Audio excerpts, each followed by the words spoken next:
It's a game night. Last year, Dave Doran and NC State won at least 8 games for a third straight season, something the Wolfpack hadn't done since the 1970s, and that included a Week 1 win over UConn a year ago. Jim Mora hopes to flip the script tonight after leading the Huskies to their first bowl game since 2015 in his debut season.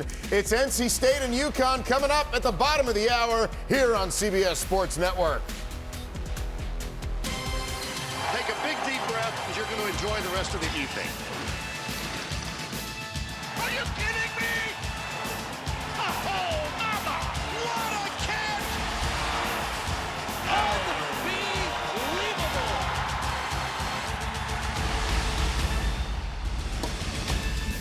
All right, BJ's cup is full. We are ready to go here on Inside College Football. Our first pregame show of the season for the three of us together.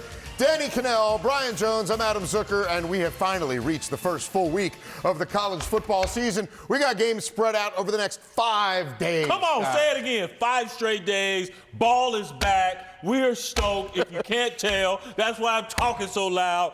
Let's get it on, Danny. Are we sure that's water in there? I hope it's water. I don't know what it is, but I think it's water. It's caffeinated. Like you're talking about, I am fired up. And you know what I love about it is that Week 1, it just feels bigger. It used to feel, you used to get 1 or 2 games. We got 5 straight days of college football. We got a big slate tonight with great matchups, including right here. I think it's going to be awesome. That's it. The compelling matchups, Week 1. That's glorious. Yeah, we're going to have to. No. We have to seal the crack you just put in the desk, by the way. Hey, that hard, did it? I still got it. We'll check the replay.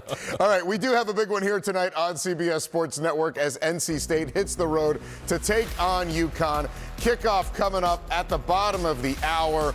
The Wolfpack will have a new look under center as Brennan Armstrong takes the reins on offense after Devin Leary transferred to Kentucky. He's a Virginia transfer looking to bounce back after a disappointing season a year ago, but his new head coach is excited to have him. Oh, we're excited for Brennan, chance for him to finish his college career the way he wants, and we needed a guy that could come in and compete and help us evolve this offense. I'm just looking forward to getting back on the field running that offense.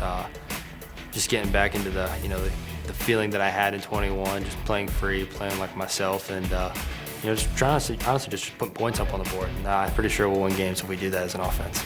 Brennan's got a chip on his shoulder, which is a huge part of our program, and so I'm thankful to be along the ride, with him, and to get to watch what he can do this fall is going to be fun. Going to the lefty and coming over from Virginia, an intra-conference transfer. He set school records there, and a big key for Dave Doran and the Wolfpack this season, BJ. Well, what you love about this young man is that he's free. He said, I'm more free because he's reunited. And it feels so good. Robert Anai, the OC there for NC State, was with him at Virginia when he had that big season in 2021, 31 touchdowns. He rushed for 9 touchdowns as well. This guy is an athlete. He can move around that pocket. Danny, I love he keeps his eyes down the field, but when need be, he will showcase his mobility. So here's a guy that understands the system. Therefore, you would expect him to come in and do exactly what he did, win the job as a transfer. He threw for 404 yards per game in that 21 season. They threw it all over the yard. You mentioned the reunion with Robert Anai. The thing that I love even more are the intangibles. The quarterback, we talk about the tangibles, the arm strength, accuracy, but what he brings is a sense of leadership to this team and stability. And Brennan Armstrong talked a little bit about losing his confidence last year. He said one of the first things that Dave Doran did for him when he got into Raleigh was told him, you're our guy that's been infusing confidence. Got a coach that believes in him, teammates that believes in him. I think you're going to see the quarterback we saw in 21, I think you're going to see that on display tonight. Yeah, you don't want a shaky or hesitant quarterback. Should I? All right, other side of the ball, though, this defense has been stout. They've been going at a great clip for a long time, allowing under 20 points per game over the last 2 seasons now. Second best mark in the conference to Clemson, and they got a lot of talent coming back again here, BJ. Second and third in total defense the last couple years in the ACC. They lost a lot in their linebacker room, but Other than that, I think they're going to be just fine. The key for them, they have to tackle well. That's going to help them win this ball game because UConn wants to be physical in the trenches. That's what Jim Moore has been preaching. So the young guys who are now getting an opportunity to start, make sure you take advantage of it. But this defense, one thing they have done there, they have been consistent on that side of the ball, and they've played extremely well. Yeah, and we've had the opportunity to see UConn's resurgent here, especially on CBS Sports Network in that debut season under Jim Moore. The Huskies won 6 games. Look at these numbers. They had won just 4 in their previous 3 seasons, made a bowl game for the first time since 2015, and we're also relying on their defense, going 5-2 and forcing at least 2 turnovers. Perhaps the biggest key this season will be the new quarterback, Joe Fignano, who transfers in after 4 successful years at Maine.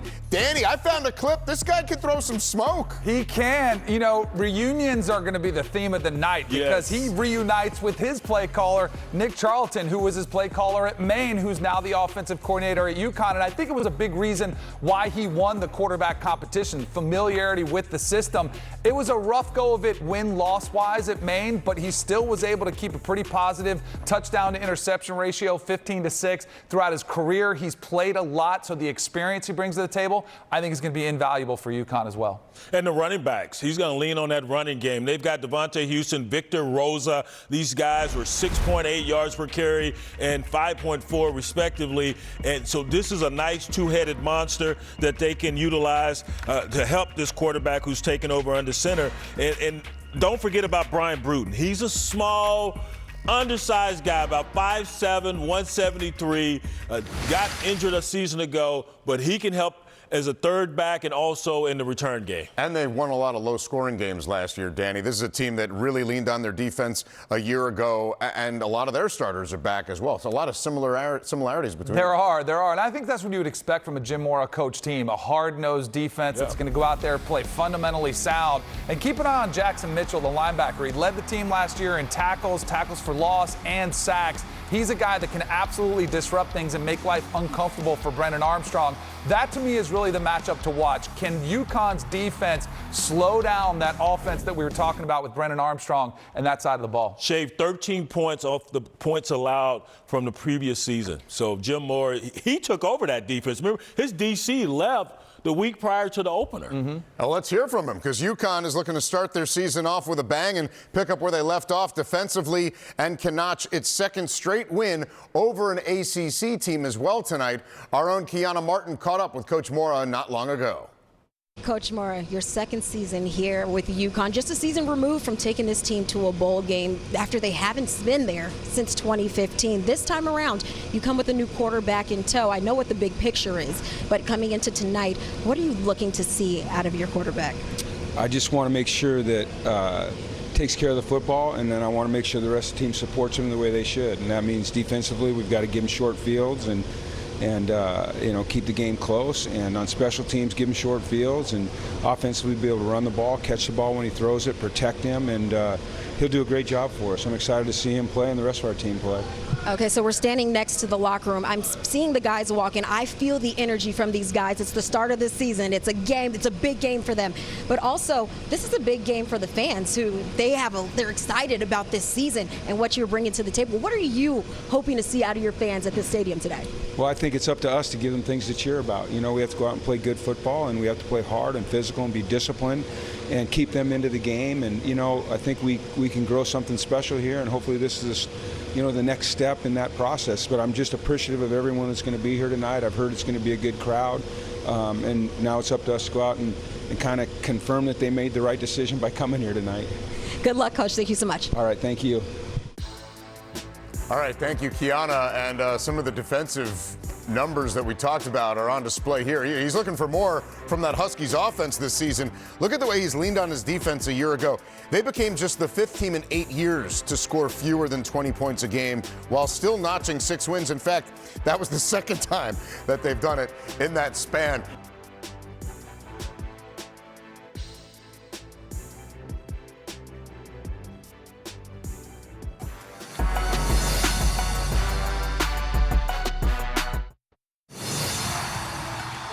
We're getting set, of course, for NC State and UConn.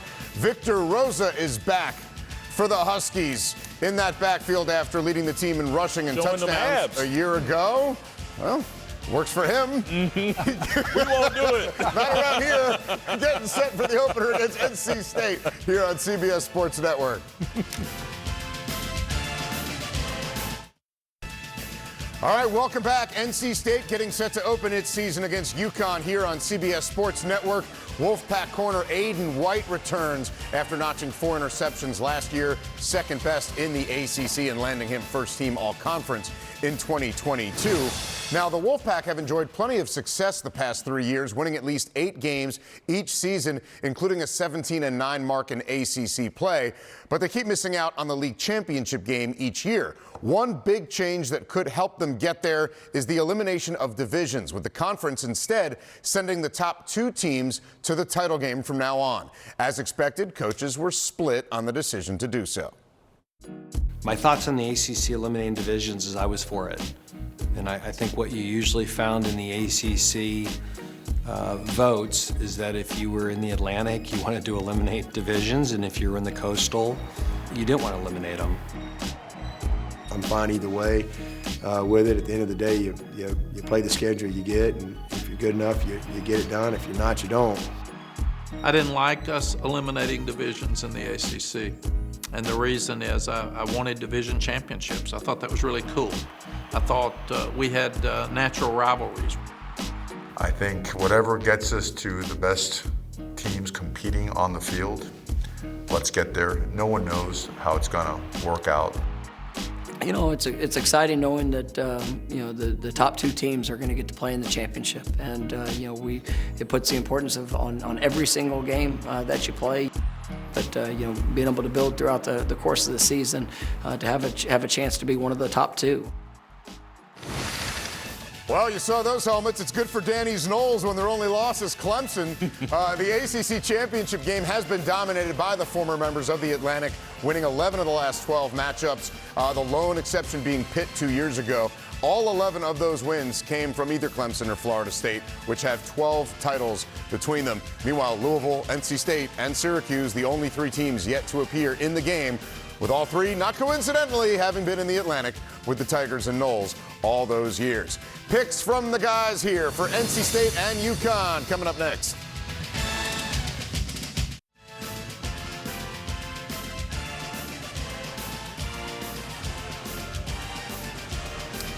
All right, we are approaching kickoff here between NC State and UConn. A moment here for Danny and BJ to give us their picks. Our first pregame picks of the season. Really? Okay. You know what? I mentioned that NC State defense and how well they've played the past couple years, led the ACC in picks. I think they're going to get a few and win. I want to see Brennan Armstrong. I think he gets his tonight. I'm going to take the Wolfpack. All right, watch out for UConn at home. We'll see you back here at halftime. Ed Cohen, Christian Fourier, and Kiana Martin on the call. The scene in East Hartford. Jim Mora got UConn into this one for a second year against North Carolina State and their new quarterback, the lefty, Brennan Armstrong. College football presented by Geico. What a perfect night to kick it off between the Huskies and the Wolfpack. Great to be with you. I'm Ed Cohen with the 2-time Super Bowl champion, Christian Fourier. Kiana Martin with us as well. Week 1, you ready? Of course I am. The only way I'm not going to be bummed out about the summer ending is the fact that college football has started.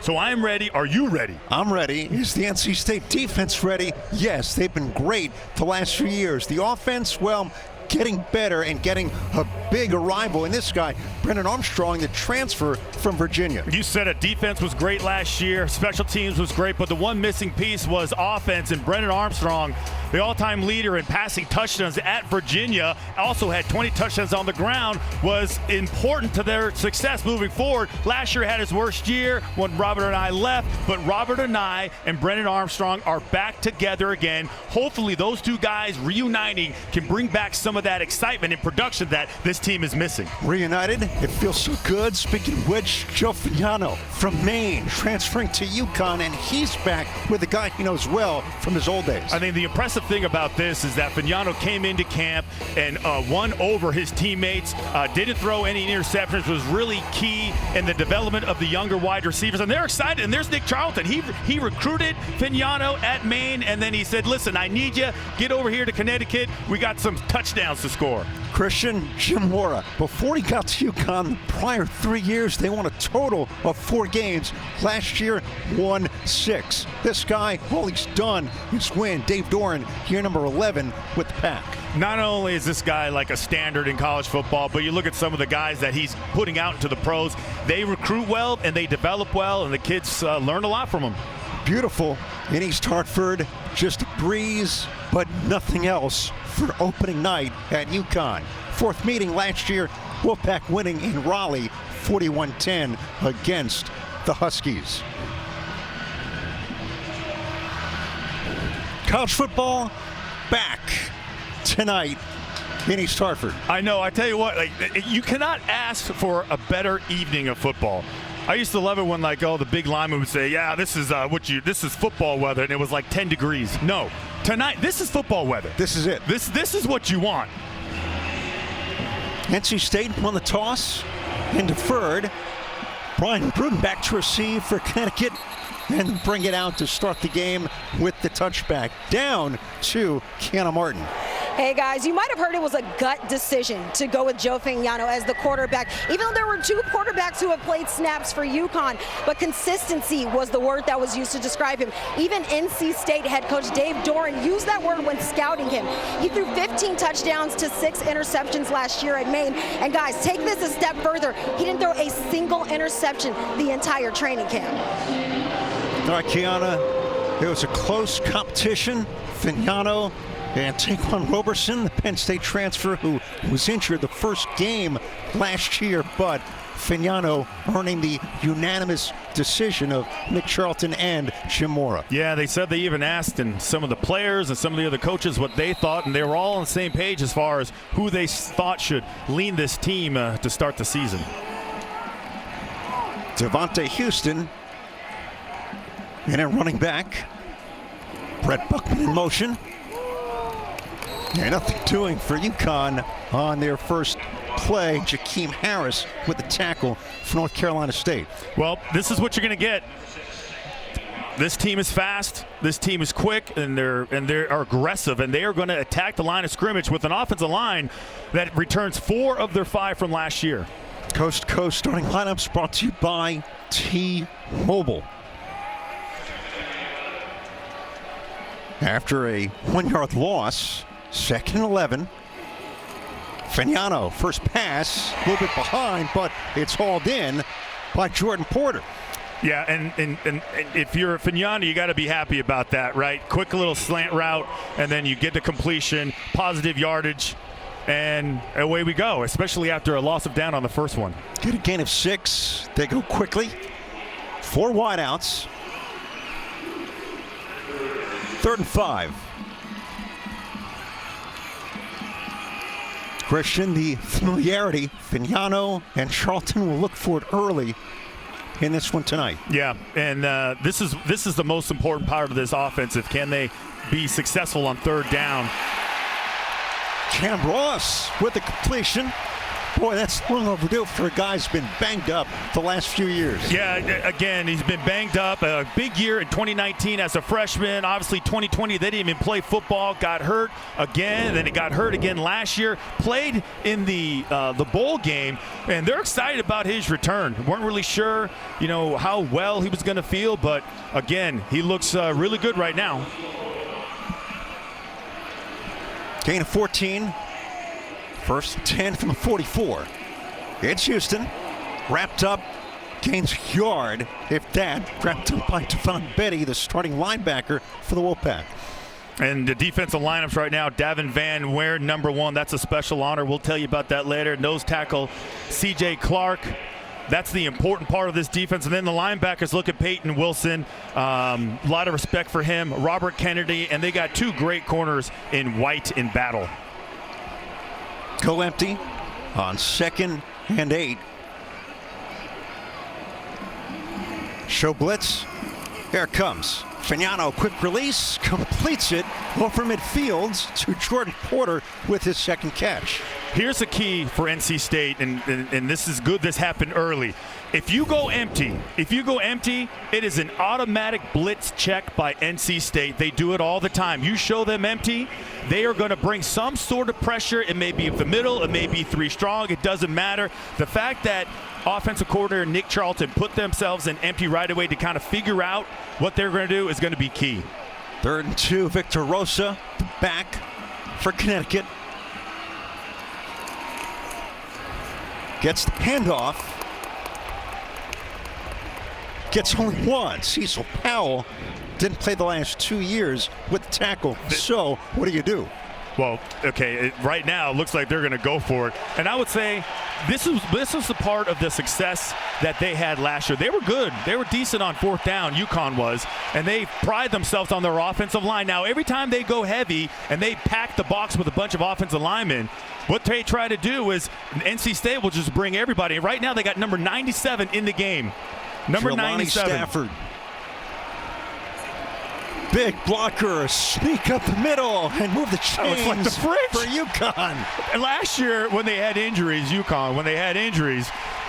they were thinking about, or I think they ended up joking about it, but watch Jelani Stafford right here. Look at it.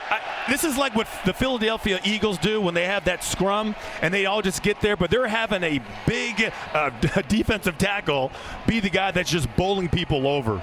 Look at Stafford. Move him. No, he just, can you imagine trying to take that block on? No. Could you? No.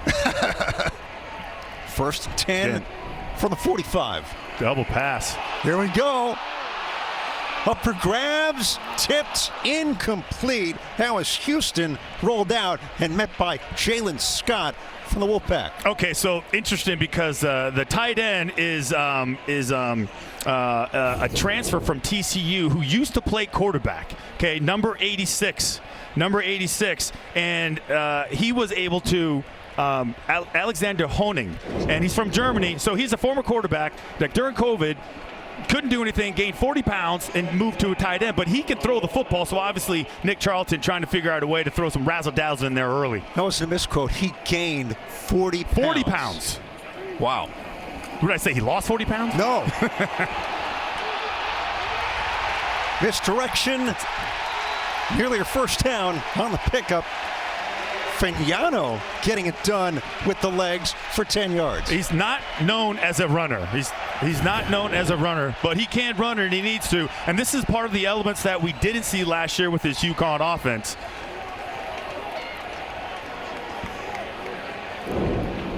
So far you've seen a little bit of everything. You've seen Fagnano run. You've seen a tight end throwback pass. You've seen Jelani Stafford acting like the fridge on 4th and short. This, the 10th play of the drive. Rosa in motion, takes the pitch. Rosa picks up a couple, out to the 30. It'll bring up a 2nd and 5. Number 64, Christian Haynes, All-American. Just watch him pull. Watch the right guard pull. And there really isn't much there. He is right there. And he's going to come all the way around. And anybody in his way, he is going to hit. Boom! That is an impressive block by an All-American right guard for the UConn Huskies. You can get around and run like that. I tell you what, there's a lot of pro scouts here today, and they're probably drooling over that block. That guy, 64 for the Huskies. 2nd and 6. Fagnano escapes the line. Fagnano on his feet. Fagnano into the end zone. Just shy. At the doorstep for Connecticut. Going on the field as if the runner stepped out of bounds. Will Glover plays a 1st down. Chase Lunt, clearance space. If you're NC State, let's see where he steps out of bounds. Yeah, what is that? Yep. Bring it out to the 17. Well, Tony Gibson, defensive coordinator for NC State, is probably not happy with the way his defense is playing right now. He has said that this is the best defensive front that he has had And they've been bragging about how much speed they have and how committed they are and how they're playing with a chip on their shoulder. Right now, UConn having their way with them. Rosa extends, touchdown. 17 yards, and the Huskies with the score on their first drive of the season. That whole right side, Chase Lunt, Christian Hayes, Yakari Walker getting his first start. All they're doing is just push him. All he needs is a little crease. Victor Rosa got a lot of playing time last year as a true freshman, had a bunch of touchdowns, 11 touchdowns. If you're Jim Moore, you are just really happy about this first drive. You got a little bit of everything. 12 plays, 75 yards, nearly 7 minutes. Joe McFadden, who missed all of last year with a torn ACL, on for the extra point for Connecticut.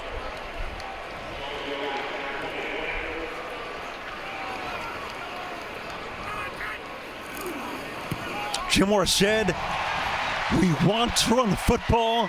Quarterbacks, running backs, we saw it all on that first drive. Good look at Pignano with this big run that set up the touchdown. Great job blocking by his entire, a lot of NC State bodies on the ground.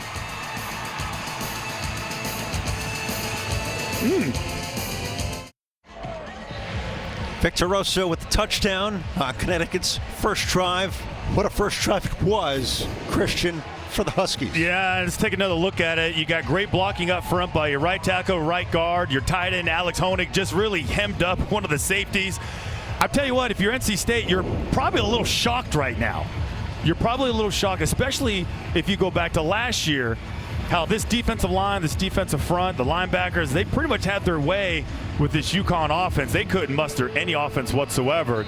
And now we get to see the NC State offense and see what Robert Anae and Brennan Armstrong can do together. Michael Allen back to receive the McFadden kick. Shallow taken out at the 11. Allen to the 30 and tripped up down at the 34 of NC State. Let's take a look at the keys, Christian, for this one tonight. Yeah, practice what you preach. We kind of just saw it. We've been hearing about this NC State defense, and they need to deliver. They need to prove it. They haven't done it so far. Armstrong back to the future with his old offensive coordinator, Robert Anae. The four horses, we're talking about the four offensive linemen that were there last year. They were handling the apocalypse, which was that NC State defense. And, of course, right now for defense, you got to kiss. Keep it simple, stupid. That's what Jim Moore and this UConn defense plans to do. Handoff, Jordan Houston, towards tackle.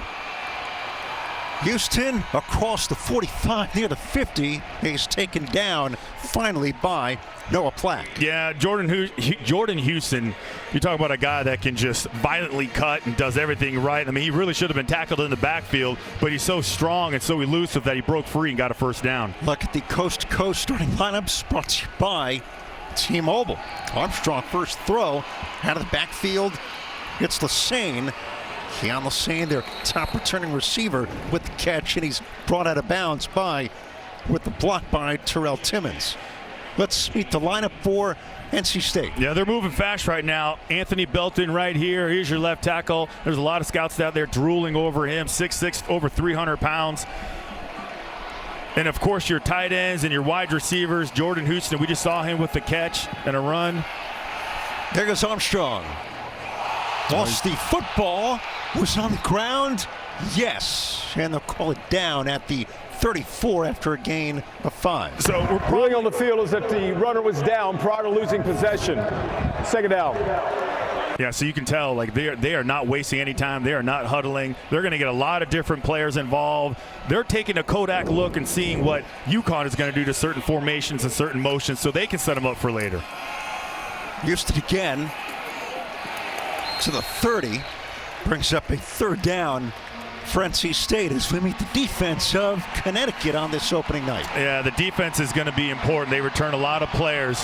And Eric Watts right here, 7 sacks last year. He is an edge rusher. He's going to be difficult to stop. And you look at the linebackers. That's the tackling machine right there. Jackson Mitchell. You find the ball, Mitchell's going to be right there. And, of course, there's the corners of Malik Dixon-Williams, the wily vet in the background. Mitchell last year 4th in FBS and tackles. First down and more. Delbert Mims able to spin through trouble and advance the chains. Anthony Belton clearing the space for a gain of 16. Yeah, so far right now, the both defenses aren't really ready. The offense is kind of having their way, and the UConn defense, they just can't quite figure out what NC State is doing. Red Zone brought to you by Verizon. Houston again. Shy the 10 for NC State. Last year, Jim Moore, when Robert and I was the offensive coordinator for Syracuse, they came here and they played, and Syracuse, they put up a 38 points, and Robert and I was the offensive coordinator. When we talked to Jim Moore, he was really kicking himself about how poorly he thought he called that game, and he said that he was going to not think about it too much. He was just going to, keep it simple so his players can play fast. Houston beaten to it. Malik Dixon-Williams with the tackle. Yeah, they needed to stop because so far NC State is doing an excellent job moving the football. And a great open field tackle by Malik Dixon.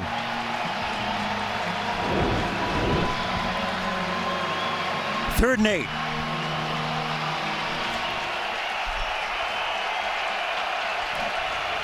Bring on the tight end Chris Tootle.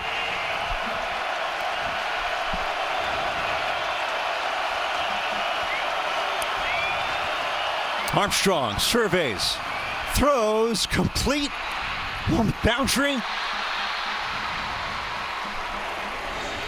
Porter Rooks with the catch, but shy the marker, brings on 4th down. Yeah, that was a long developing play. Rooks going from left to right, just a shallow cross, and Armstrong, nice job, great protection, just has to wait for him. Can't quite get to the sticks, though. Actually, they're going to give him a first down. They gave it a first down, right? Yeah. Okay. Just got to the 4.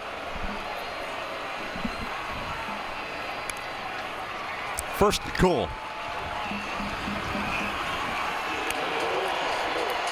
Allen. It's Armstrong. Handoff. Fakes it, and he's in.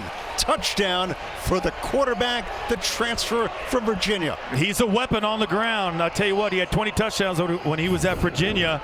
And he's a big, strong kid, and this is one area where I don't think they were ready for him. Great job with the ball fake. Gets the entire defense over pursuing. Jackson Mitchell just a little bit too late. Great job by NC State with the answer. They go right down the field and they get points.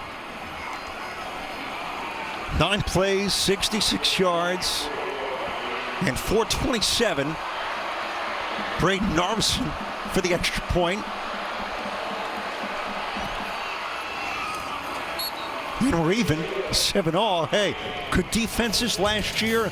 A scoring drive for both to begin this one tonight. NC State with the equalizer in East Hartford.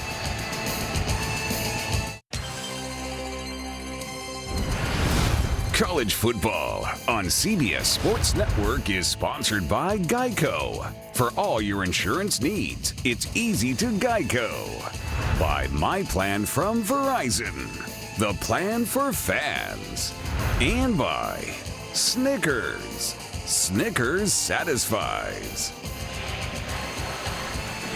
Tied up at 7 here in Connecticut with 3:48 to go in the first quarter. So 2 drives. Christian Fourier, a combined 141 yards in 11 minutes, the latest from the Wolfpack. Yeah, it looks like both offenses have gotten exactly what they wanted from their quarterbacks.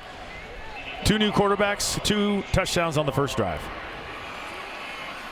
Touchback sails over Prime Bruton, and Connecticut will begin at their own 25. Well, Saturday, Big Ten college football making its debut on CBS. Begins at 3:30 Eastern. Third-ranked Ohio State against Indiana. And in prime time, Texas Tech takes on Wyoming. Then Sunday at noon, another Big Ten matchup.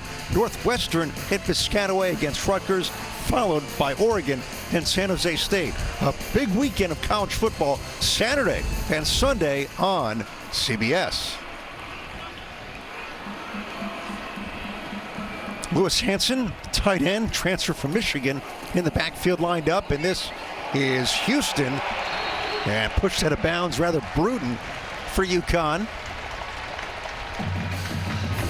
So Bruton's one of those big burly backs that they want to get going also. And the first thing I was thinking about is, especially with this defensive front that is so talented, these three guys, Chalk and Van and Jackson, and they'll roll in a bunch of guys, Trevally Price. Want to see how they respond to that last drive, because I'm telling you, they got an earful when they sat on the bench after that first drive. Bruton gained 8, so 2nd and 2 for Connecticut. Now Bruton again with a first down.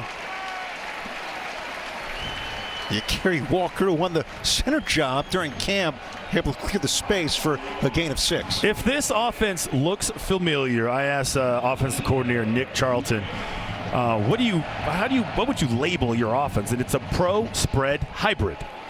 Think Sean McVay, think Shanahan, Kyle Shanahan. And we asked him, hey, are you waiting to showcase this offense? And what did he say, Christian? Oh, yeah. Oh, yeah, he's happy about it. Bruton again. Near the 45, met by Shy Battle, the big safety from Rocky Mount, NC, after a gain of 6. So on that last down, they had Christopher Fortin in. Whenever you see big number 67 come into the game, that's their heavy package. And they don't hide the fact that they want to run the football at all.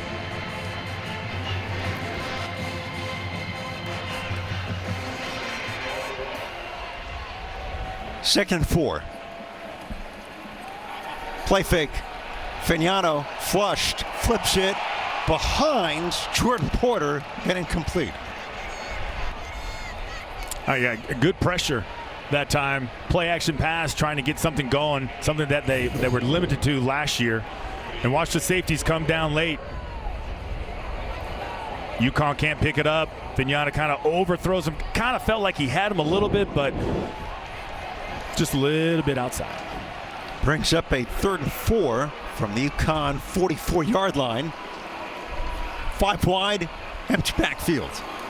Fagnano floats it over Cooks. Cam Ross brings up 4th down and likely our first punt tonight. Yeah, and that was the first time that you saw UConn have a little bit of trouble picking up that blitz.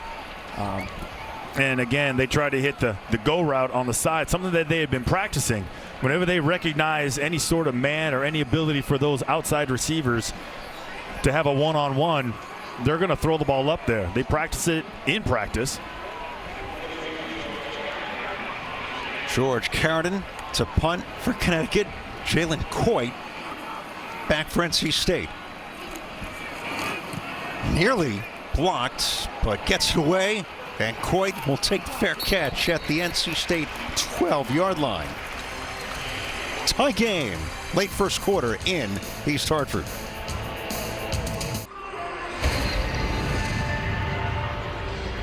College football on CBS Sports Network, presented by Geico. Final 141 first quarter at Connecticut, where the Huskies and Wolfpack are tied at 7. And we get another look now at Brennan Armstrong, record-setting quarterback at Virginia. Tough year last year, though, and now reunited with his coordinator from Cavalier days in Robert Anai. Yeah, we've been talking about this UConn offensive line, and how about this NC State offensive line? Toss out, caught by Casey Concepcion, the freshman, getting the assignment here tonight. Look at what they combined to do 2 years ago with Virginia. Yeah, and Anai has a history of doing this. I mean, you can even go back and look at what he did with Syracuse quarterback Garrett Schrader, how bad his numbers were before Robert Anai came over to Syracuse and what they were after. Very impressive. Play fake on 2nd and 5, and the pass gets away. Incomplete, intended for Julian Gray, and brings up 3rd down. Yeah, that was a good stance right there. The interesting play right there, because it's almost like they had a submarine play that they were trying to get to, and it wasn't there because the UConn defense did a good job of jamming them off the line of scrimmage. They rise at Richland Fields. You can go with 5 defensive backs. NC State 4 wide, and the Huskies will take Timeout. a timeout. Connecticut. Their first of the half.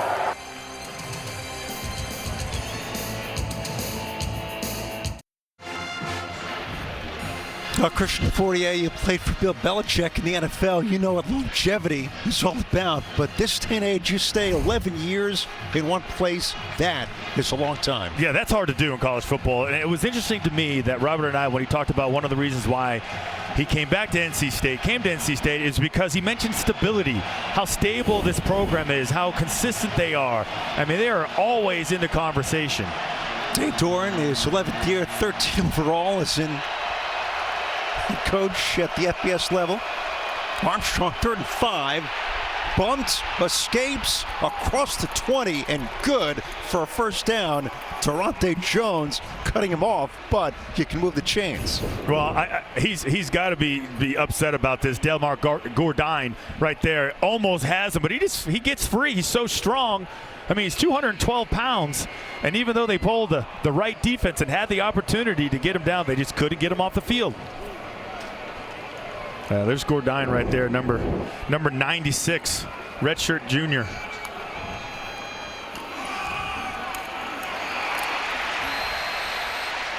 Gain of 1. Watts with the tackle.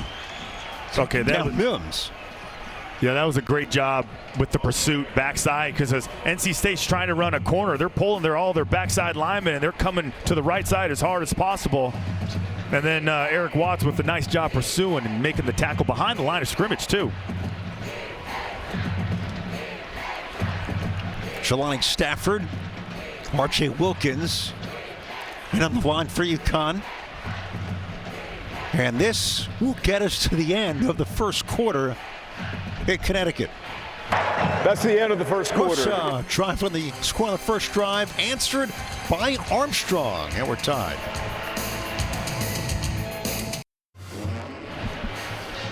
Next Sunday, our NFL and CBS Super Bowl season kicks off with a Week 1 doubleheader. The early games headlined by the Battle of Ohio between the Bengals and the Browns. Then later, defending NFC champs, the Eagles against New England. Broncos quarterback Russell Wilson in action as well. We can't wait for next Sunday and the NFL on CBS. Remember this guy? Yeah. They do in Raleigh. Oh, yeah. Mr. Wilson. Got a big challenge with him with the second year with the Denver Broncos, a new coach, Sean Payton, lots of expectations. Second and 9 here. Armstrong looking to the outside, and no flag. Mitchell with the hit of Armstrong, and Plack with the coverage. Armstrong waited to the very last minute before he threw that football.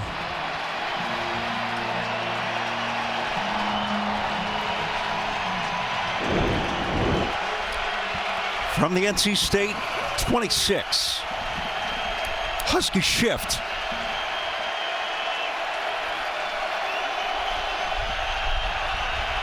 Play clock at 6.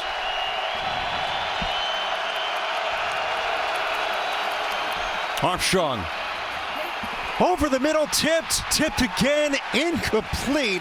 There was sin there for Mitchell, but went to the wickets. Yeah, that was an excellent call by the entire defensive coaching staff, because that's almost a pick. That's almost a pick by Jackson Mitchell, and it almost becomes a catch by Rooks also as he's on his back. And UConn gets NC State off the field. That's the first third down that they have not converted so far tonight. So before that, they were 3 for 3.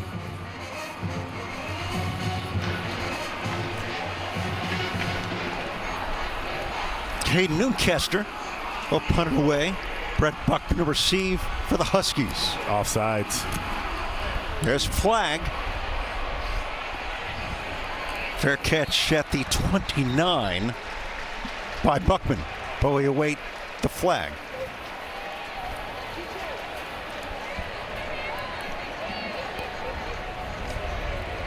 First penalty here tonight. Against Connecticut after a punt of 45 yards. Offside. Defense. Penalties decline. First down. Timeout. Huskies will take over. We come back and talk to Danny Hurley after the national championship. Just felt it's incredible. I mean, maybe as good as a team has played through 6 games, as dominant, as invincible, and it just contributions everywhere. Here we are, we're in Barcelona here.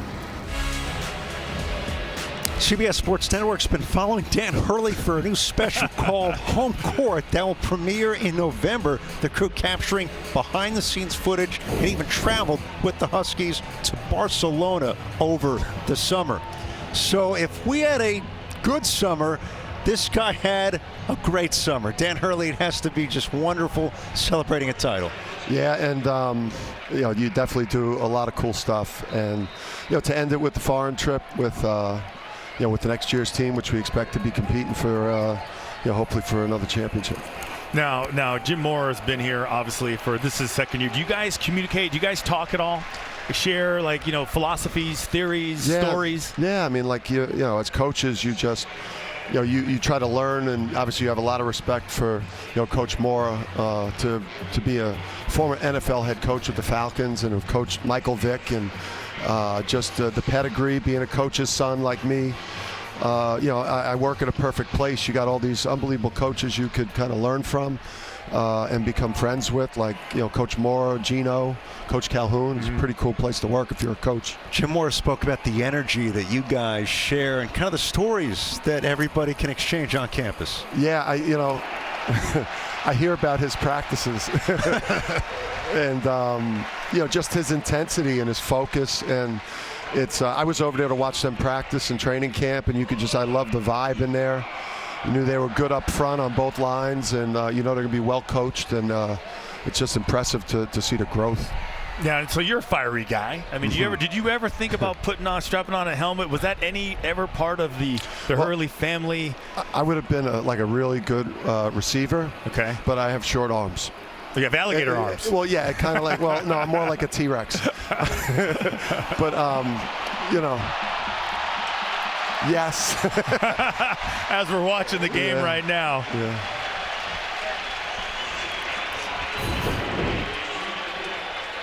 Now again, so this is a nice job right there by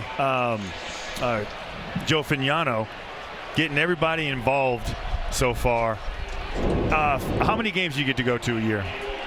Do you guys get busy once camp starts? Well, the cool thing about Coach Moore and what he's doing, and this great crowd tonight, this atmosphere, it's awesome. It's a great college football night here in Connecticut. It's it's gonna be big for us to set up our official visits now around some of these games. You got an atmosphere and a tailgating and a crowd like this. You're excited to bring your recruits to see this, and we haven't always come to the games, but now it's gonna be hard to get tickets. We're joined by Dan Hurley right now here in the booth. The UConn men's basketball team, national champions, will be honored during this game tonight here before the home crowd at Rentschler Field. Give us a sense of what these last couple of months have been like for your team, the program, your life. I mean, just that Tuesday and you wake up in Houston and you won a national championship, that first week is really tough, maybe even a week and a half, because you kind of lose a little bit of control of the program. It's like everyone's celebrating the kids. Everything's a recognition, a celebration, a parade, and it was nice, about 10 days after winning it, just to have that first team meeting and get the guys in for the summer. I'd say probably I didn't enjoy it as much as a normal person would, because I'm a Hurley. I'm more I'm so excited to go start fighting for the next one. Yeah, so complacency always seems to be an issue with teams that have been successful. Full start. Offense, number 17, 5-yard penalty, third down. What's the message you tell your team going into this next season? Yeah, it's my responsibility, just as the as the leader. You know, my dad, you know, he taught us well just how to run a program, and you know, that fine line between you know, keeping everybody on edge the way you need to if you want to be elite, and you know, but also, you know, building those relationships in the off season, and you know, making sure when the intensity rises in every aspect of the program where you're demanding every single day championship habits, behaviors. You know, you got to be built a certain way. And my dad just did a great job with me and my brother of just teach us what it takes. Vignano, flush from the pocket right there. Wilson, number 11 linebacker, did a good job of forcing him to run with the football, and great coverage by the second half.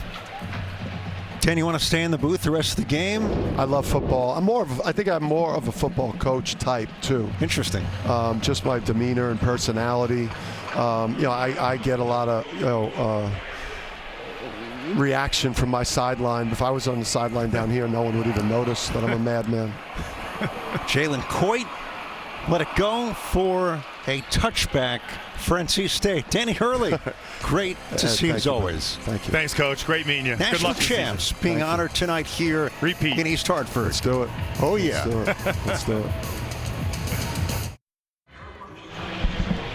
Great to see Coach Hurley. Tonight is teams being honored here on opening night on the gridiron. Our coverage of college football continues tomorrow night as Stanford and Hawaii go head-to-head. Kickoff beginning at 11 Eastern here on CBS Sports Network. The scores for each side on their opening drives, but nothing since. Wolfpack with it. Armstrong breaks free, and he's met at the 25 by Noah Plack of Connecticut. Yeah, two good edge rushes by. You got a guy down on the field right now. And there's Watts. Official timeout for an injured defensive player.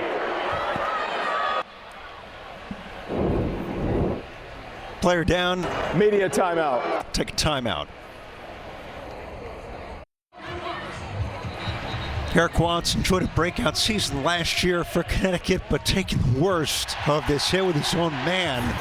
Let's go back to it. Yeah, just a little friendly fire. Both ends, both Yates and Price are both coming off the edge. They just bang into each other, and then you see right here, he walked off the field.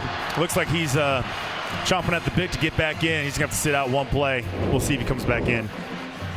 The senior has gotten better each year since walking on in 2019.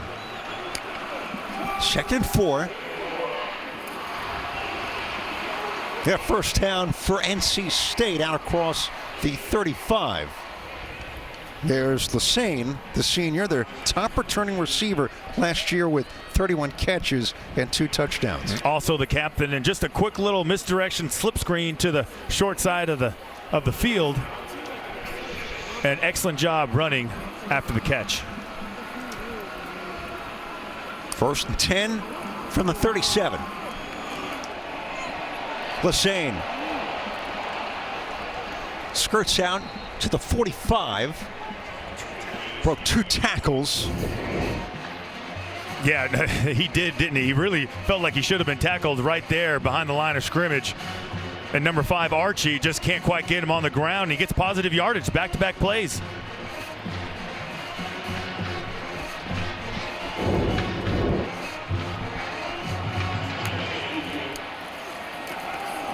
Michael Allen sprung free and taken down by Jelani Stafford for UConn after a gain of 3. Brings up 2nd and 7 here for NC State.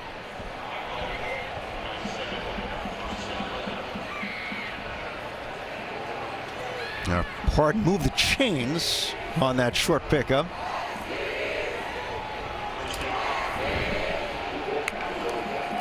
More shotgun Armstrong.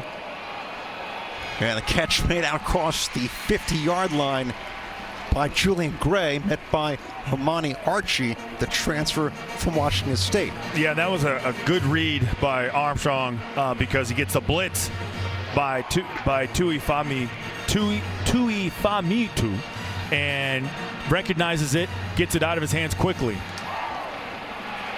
Armstrong wants a sack and gets couple out across midfield, but a third down pending for NC State. Yeah, Armstrong, I tell you what, he's real slippery back there. They've had him a couple times where they can get negative yards, but he just finds a way to get out and fall forward and turn a bad play into something that they can, get out of.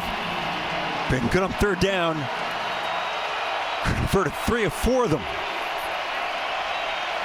From the 46. First down here, a little more. Out across the 40 for Allen, the sophomore out of Greenville, North Carolina. Yeah, so you're thinking that, okay, listen, it's an obvious passing situation, and they're playing zone, they're playing back, and they just don't want to throw anything over their head, even though it's third and short, and they go ahead and just run it with Allen and get the first down. Missed tackle by one of the better men of the secondary, Durante Jones for Connecticut. And new to college football this year, the clock moves on the first down, except in the final 2 minutes of the second and fourth quarters.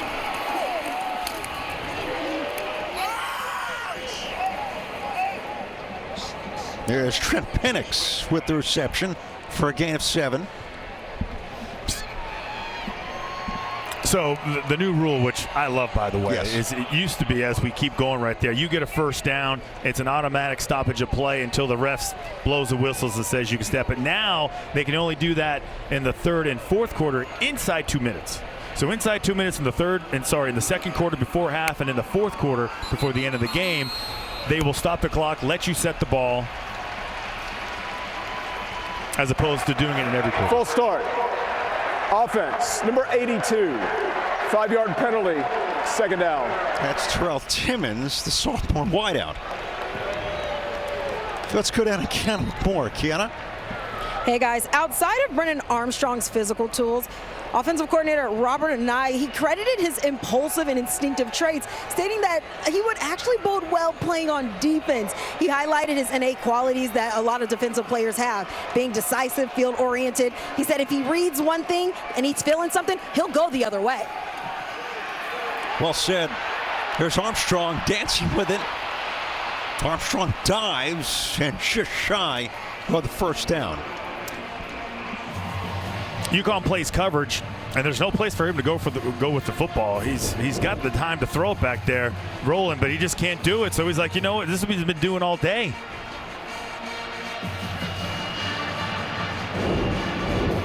Third and 2. Jim Warside looking for a stop against the Robert Anae NC State offense. 3 tight ends. Mims knocked down and stopped. Stafford leading the charge for Connecticut with Damon Brinson. Well, you got to be happy about the way they played that. Jelani Stafford, we saw him in the backfield on a 4th and 1 on the offense, and then they watch him shoot the gap, and he's got no chance. That was an excellent job getting a jump off the ball and getting in the backfield and getting that tackle. How about this? Braden Narveson, his career long is 53 yards. This for 49. Noonkester holding.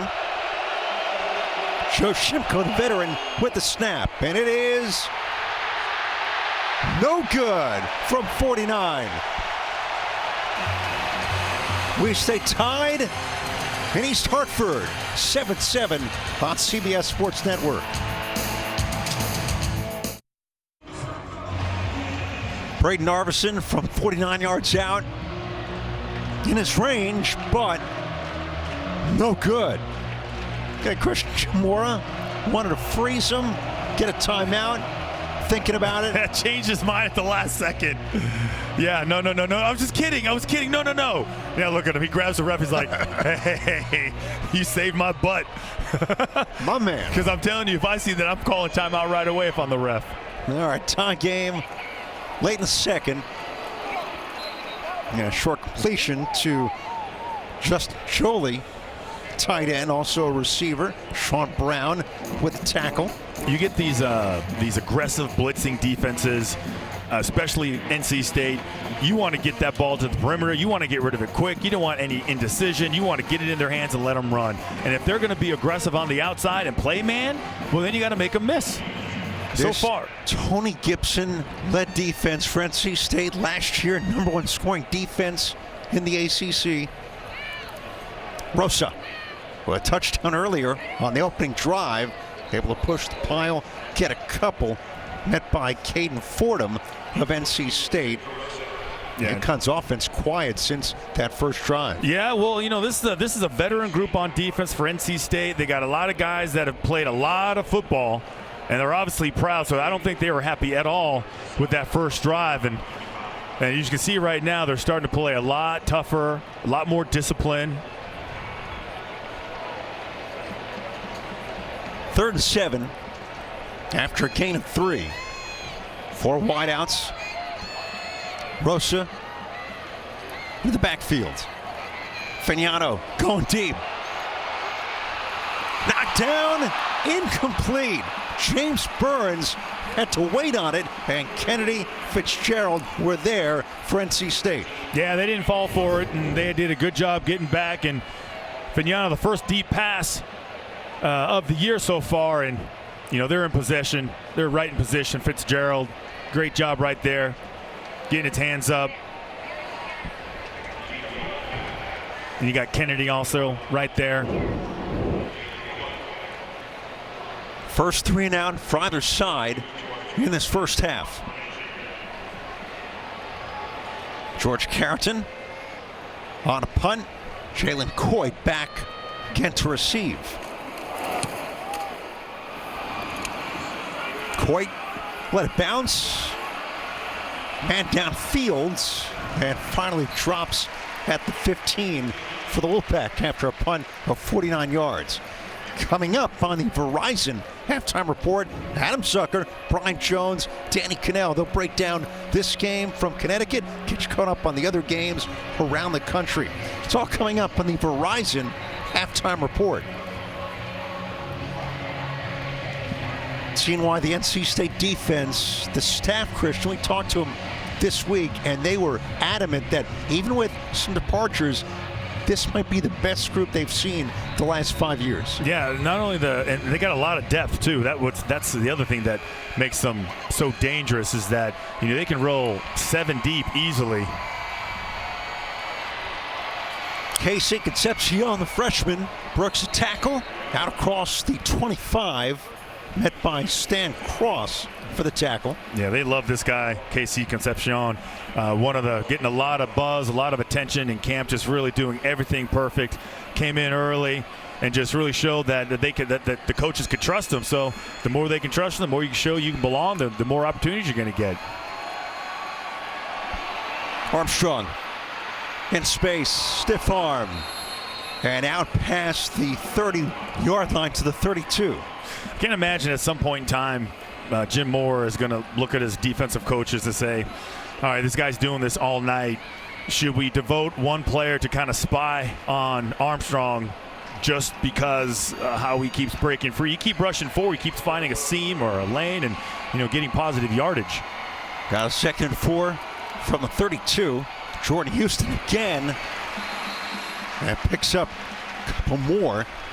Bryce Yates was the first on the stop.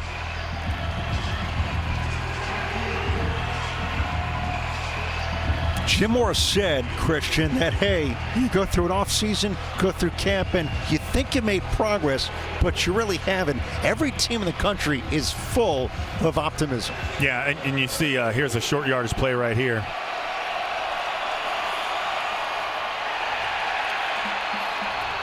Second effort, and they got the first down with 1:29 to go in the second quarter. And now, with the new rules, you do stop the clock. Yeah, that was just straight effort. That was just straight want-to right there by number 34, Delbert Mims III, 5'11", 215 pounds, redshirt junior. I mean, this is just he's usually a special teams guy, but when they got to have it, big play, you need a couple yards, I mean, he gets out there and he gets it for you. 4 wideouts. Armstrong, quick out, up the seam, and a shot first down for Gray. So now you got to start thinking about the clock. If you're Armstrong, you're watching the clock, and you're trying to make sure you really are as efficient as possible. They run fast anyway, so this should be nothing for them. After a gain of 9, first down and more. And shy of the 40-yard line goes Jordan Houston. And they still got 3 timeouts, and it looks like they'll use one right there. Timeout, North Carolina State. Their first of the half. 30-second timeout. We'll step away for 30 seconds, late first half in Connecticut.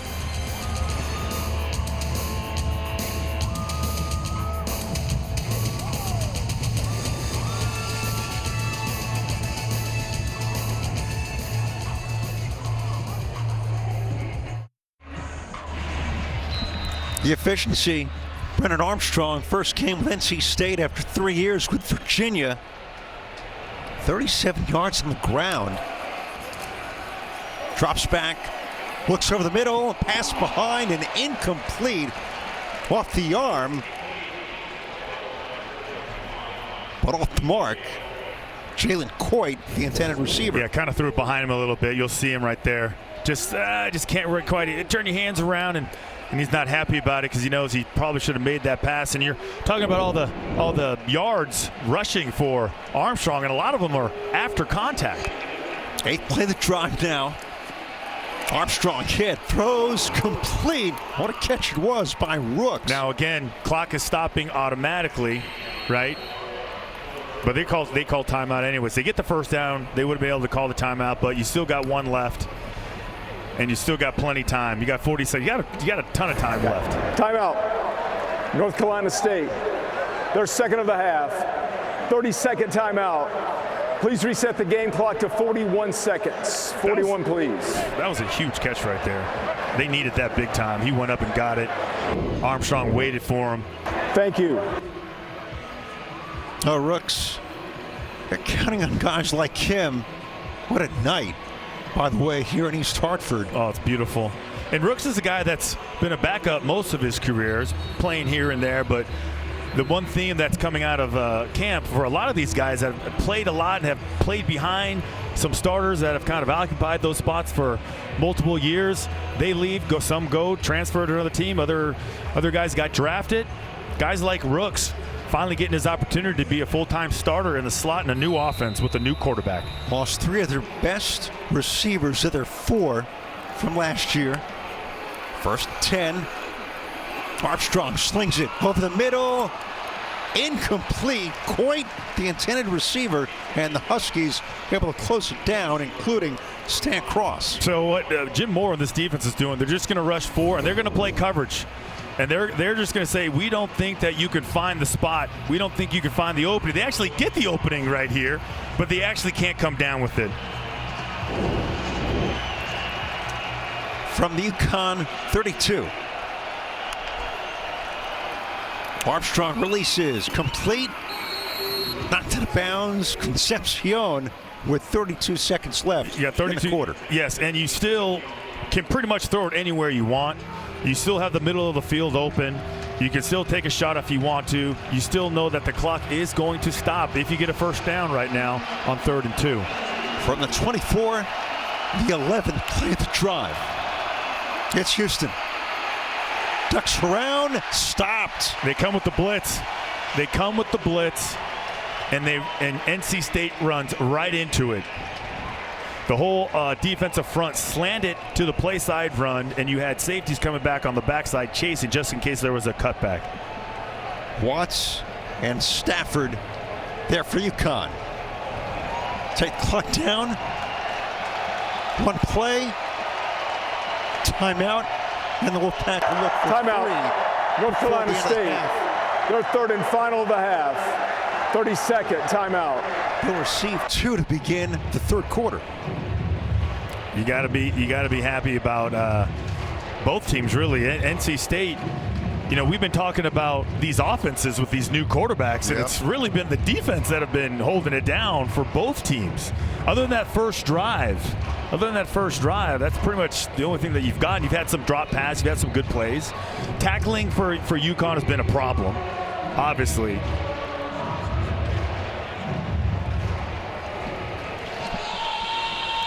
So this field goal should be about 43, maybe 44 on the leg, Braden Narveson. I just saw Mora standing right by the ref like he's going to do the same thing. There he is right here. Look at him. He's whispering. Hold on, Dar. Wait till I tell you. Wait till I tell you. Hold. It's like from the movie Braveheart. There he goes. Now. Now.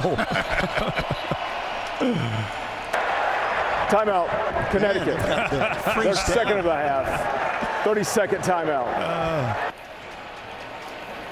I always wonder if that even works. I wish someone would I wish we'd get a stat of if that even works.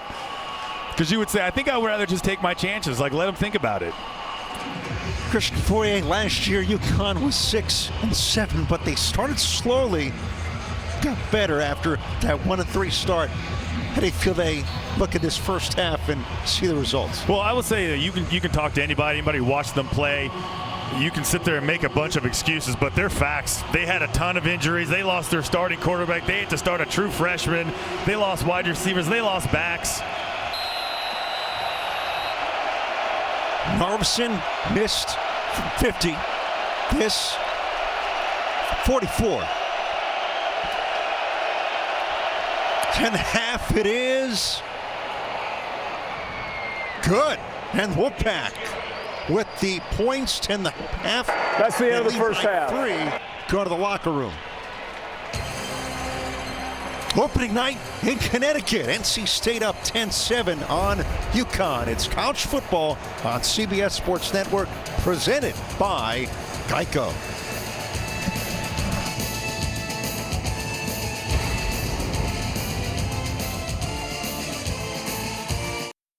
You are watching the Verizon Halftime Report on CBS Sports Network. All right, hello and welcome into our New York studios. Adam Zucker back here alongside Brian Jones and Danny Cannell at the half between NC State and UConn. 10-7 score.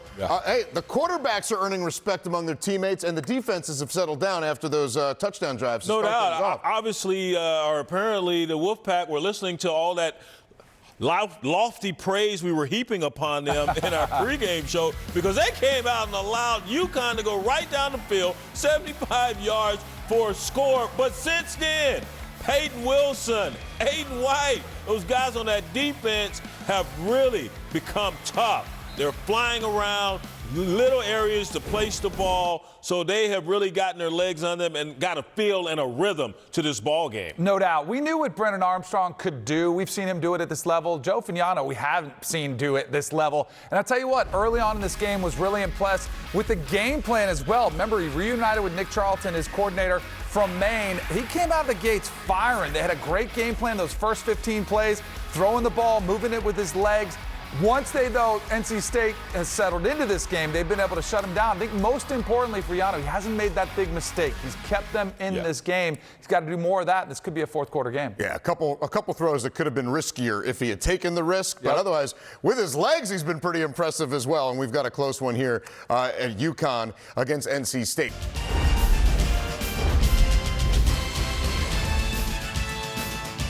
At the half between NC State and UConn, the quarterbacks earning some respect when film day comes. 10-7, Armstrong and company on top of UConn.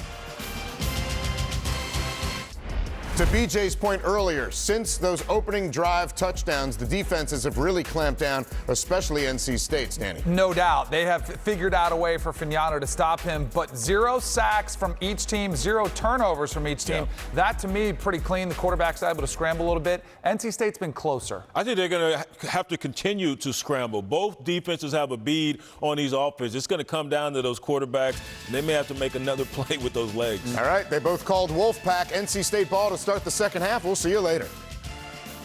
This has been the Verizon Halftime Report, brought to you by My Plan from Verizon, the plan for fans.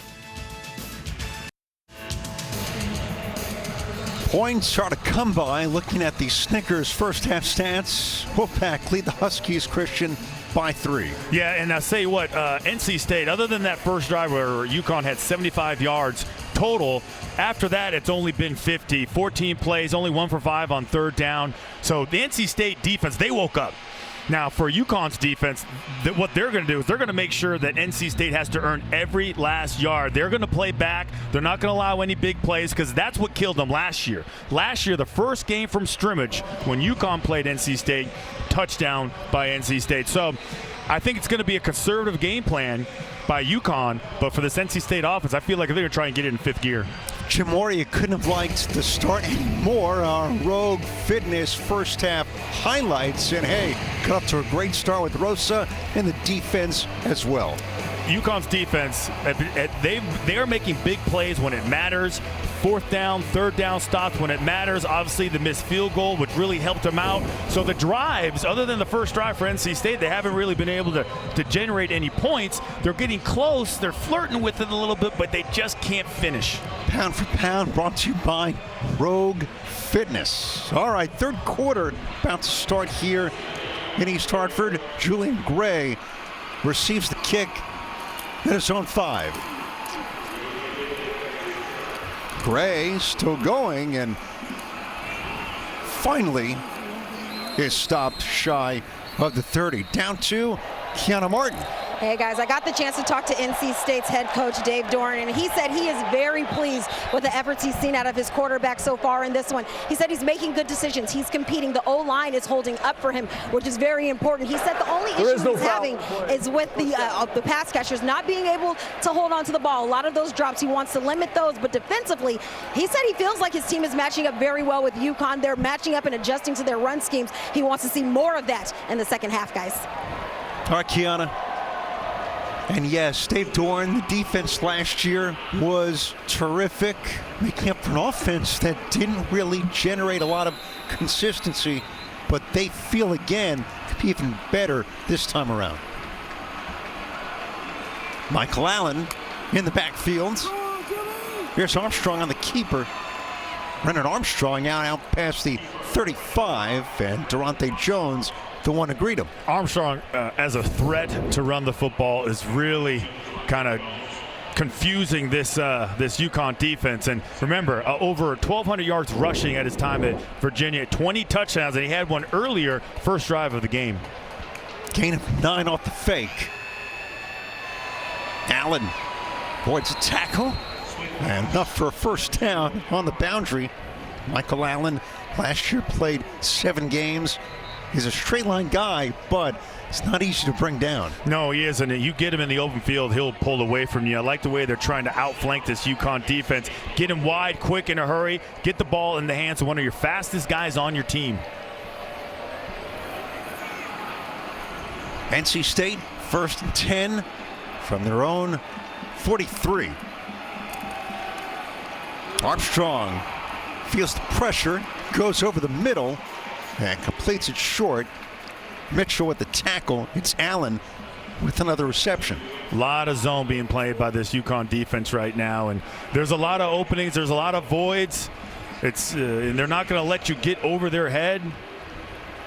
The most important thing, and anytime you see 2 receivers, they're going to have a safety in the middle.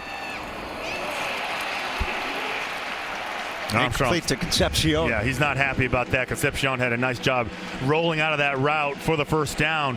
Armstrong just threw it in the dirt. 3rd and 7 in the first game for NC State under new coordinator Robert Anai. Yeah, and again, a dangerous situation. Armstrong, even on a broken play, has been scrambling free multiple times in the first half to get that first down. That's the one thing they need to be real mindful of on this down. 3 wideouts. Stick with Allen out of the backfield. Armstrong bunched up and taken down. Noah Plack gets in there for Connecticut. And it's the first sack of the game. Neither quarterback has been sacked, but watch the blitz. Number 22, Plack comes free. Great athlete, good in space. This guy stays on the field in any situation. He's almost like a hybrid back. He's like what I would call back when I was playing in the NFL. He used to be what we would call a will linebacker. Now those guys are actually running all over the place. Plank, 6'1", 230, transfer, Delaware. Brett Buckman, also Delaware transfer, receives the punt, takes it back to the 14. That's where UConn begins their first drive of the third quarter, a punt of 44 yards. That's a great job right there. Plack running over the running back, stopping the play.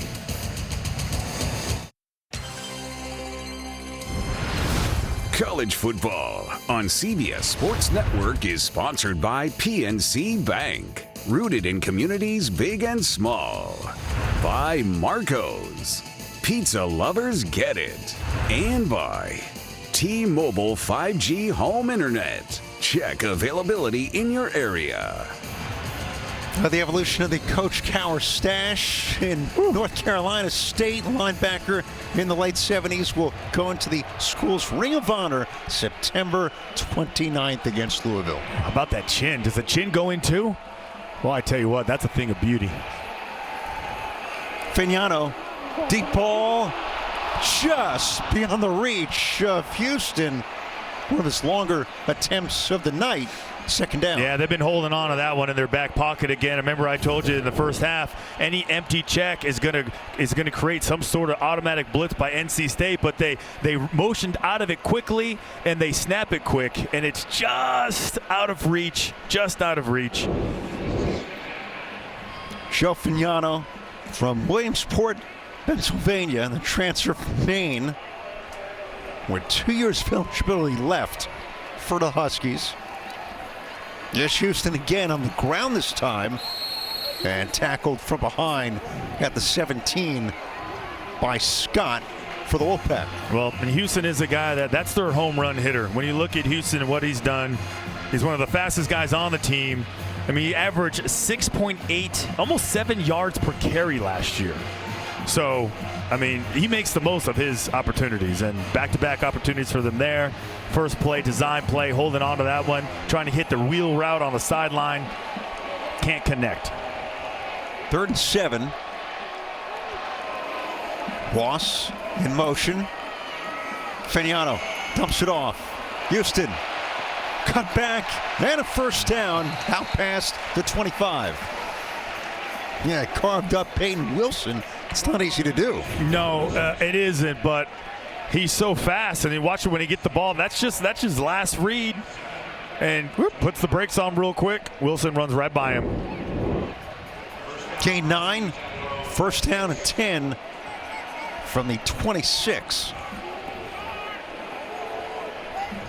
Trips to the right. Lewis Hanson shifts.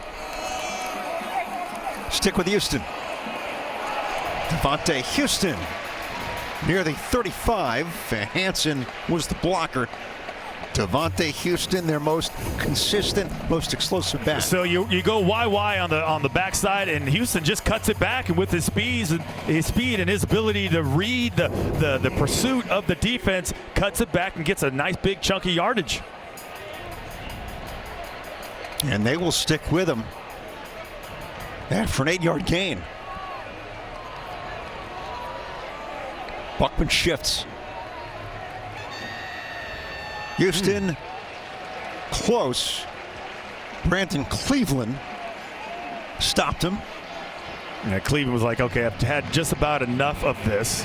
And Cleveland, that's a big boy too. Sophomore, 6'4", 300 pounds. Devontae Houston kind of grabs him and pulls him down. Gets the first down though. Brian Bruton back in. Played just 5 games last year after fracturing his elbow against Syracuse in week 3 of their season. Bumped, ball loose, taken back by the Wolfpack, and the first turnover recovered by Wilson. The Huskies with trickery, but they collide. Burns and Bruton. This is going to The kill ruling on the you. field is an incomplete forward pass. Second down. Wow. Yeah, well, that's this one. That's what it is. They didn't hand it off, and I doubt they're going to run that play again, but how fortunate for them. That is a forward pass. And it looked like almost they were going to, that's right, they were trying to get around to the edge because everyone on the right side was blocking like a sprint play. And Burns, now he is the speed demon. That's the guy where you want to get on the edge. Now Dorn is, I think he's trying to fight it, but it's like a shovel pass. That's all it is. Catch it and kind of give it to the guy next to you as he's running. It's no different. And the official saying, look, I don't know what to tell you. Yeah, it is what it is. That's like an escape plan right there for that play. If everything does go wrong, well, it's an incomplete pass. Toss to Rosa. Rosa is bottled up. There's Wilson again. Christian Payton Wilson last year averaged over 7 tackles per game. A loss there, 3 yards. And Wilson reads this play even before it snapped. I mean, this guy's been playing a lot of football. They try to toss it outside. They're pulling their guards. They're trying to get everybody out to the left. And Wilson just on a beeline right through the line of scrimmage makes the tackle for a loss. Third down tonight. They converted twice. From the 33. Ross shifts. Feniano flushed. On the run. Deflected. Incomplete. Hit Porter hard, but nobody there for NC State. That's a tough catch, but in a game like this, against a really good defense, those are the plays you got to have. I know it's a tough one. He put some heat on it, too. Yeah, kind of know you're going to get it. Watch it come through. Now just kind of lets it hit his body. It's the last thing you want to do. He knows that he almost had it. You throw it to him. You throw that ball 9 times out of 10. He's catching it. Coit gets UConn bounce. And down at the 9. UConn opening drive score, but 4 punts since. They trail 10-7. Mention that stat. Here, Connecticut Wolfpack by 3 over the Huskies. Sunday morning at 7 Eastern. Don't miss one of Europe's most heated rivalries. Rangers and Celtic in the Old Firm Derby right here on CBS Sports Network. So it seems right now that the same problems NC State had last year, they're having again this year offensively. Neither team has a play of 20 yards or more from scrimmage. And last year, NC State only had 43 plays of 20 yards or more. That was 112th in the NCAA. Armstrong going deep. Off the hand, but incomplete, and a late flag. But interference will be the call. Timmons got knocked down by Mumu bin Wahad. Listen, I don't know about this one. I was just watching him play, and I was like, wow, he's doing a great job forcing Timmons to the outside. But watch the hand right there. I think that's what they get it for right there. Defense. That's what it is. Number 6. Yeah, 15-yard penalty and an automatic. First down. All he has to do is keep his hand down by his side and just leverage him outside because he's got a 12th defender right there, which is the sideline. So he's in the perfect position as a defender. But he just uses that hand, and that's what the ref sees, and then Timmons falls to the ground. Move him up a little bit on a first down, and Armstrong using the legs and picking up a first down off the block by the right guard, Derek Eason. Yeah, I was wondering when we just mentioned the lack of big plays, impact plays. Neither team has one, and they've each tried one. NC State got a break right there for the pass interference call, but maybe they start trying to get down the field more. Complete. Timmons over midfield, dropped finally by bin Wahad. The biggest challenge right now for NC State is just finding the voids, finding the openings, because they're not blitzing. UConn is not blitzing a lot, and they're not playing a lot of press man coverage. A lot of 4 down guys, 3 across, and building like this umbrella on the back end so they just don't have anything go over their head. Last play gained 18. Dump off Allen. breaks free. Allen, first down and more. Biggest gain for either side tonight, and he's out of bounds to the 29. It's close. I actually thought there was a holding call, but they got away with it. There it is right at the end right there, but no, they don't call it. And open field running, missed tackling, bad angles. Oh, and he steps out of bounds way too early. Could have had a touchdown on that one. Gain 19. Well, almost 20 yards. As soon as we mentioned 20 yards, like everybody's going downfield. It's going to happen. Armstrong breaks and tackled past the 25. Eric Watts went down earlier with the stop. Let's go back to the pressure. Yeah, well, they need to force him to get rid of this football quicker. Now, they do a play action, so the linemen are coming across to force the issue to kind of get those linebackers to commit. They don't bite. And again, but he gets out of it, though. Yeah. So I would say out of all the dropbacks he's had, all the pressure that he's had, they've only sacked him once. Gain 5. Jones, the running back, and Houston will take it up the gut and get a little closer, but short. The first down yardage met by Price Yates and Sequoia McDuffie. Picked up 2, brings up a 3rd and 3. So then they take out some of their big backs. They bring in number 10, Concepcion. They bring in number 4, Porter Rooks. Rooks, who's in the slot. Right here. Here's Rooks right here.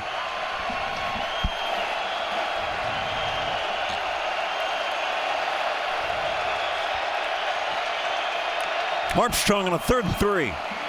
Tucks it. Avoids a tackle. Armstrong dives and tripped up to the 10. Plank again with an opportunity the first time to get him down. It's just a quarterback draw. That's it. That's all there is. But they do a great job blocking it. And again, a missed tackle. You had him right there. You had him right where you needed him. But they're just diving too much. They're just wasting opportunities. Tonight's Red Zone brought to you by Verizon. After a gain of 11 from the 11. Houston getting a little closer, knocking the door down to the 3. Now again, you got to remember, Armstrong is such a threat running the football inside the red zone. More importantly, especially inside the 10. He scored earlier on a quarterback keeper, and he's been doing a lot of work so far. Moving the chains and keeping these drives going. And they're going to go heavy right now. Big emphasis, running the football better this year. North Carolina State was 12th in the ACC last year. Mims stuffed. All in there for UConn. All of them. The first guy in there was Price Yates. He did a great job of just stoning the back, slips his block. And then they're going to take the big guys out and bring the little guys back in.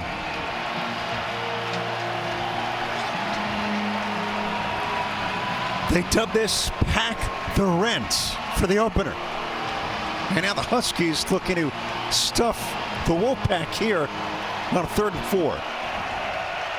Quarterback under center, play action pass. Might play the drive. Mims up the gut. Short of the goal line, but very close to a first down. What do you do if this is short? Well, I'm going for it. That's what I'm doing. Okay, I got a quarterback that has not been able to, that they can't tackle so far.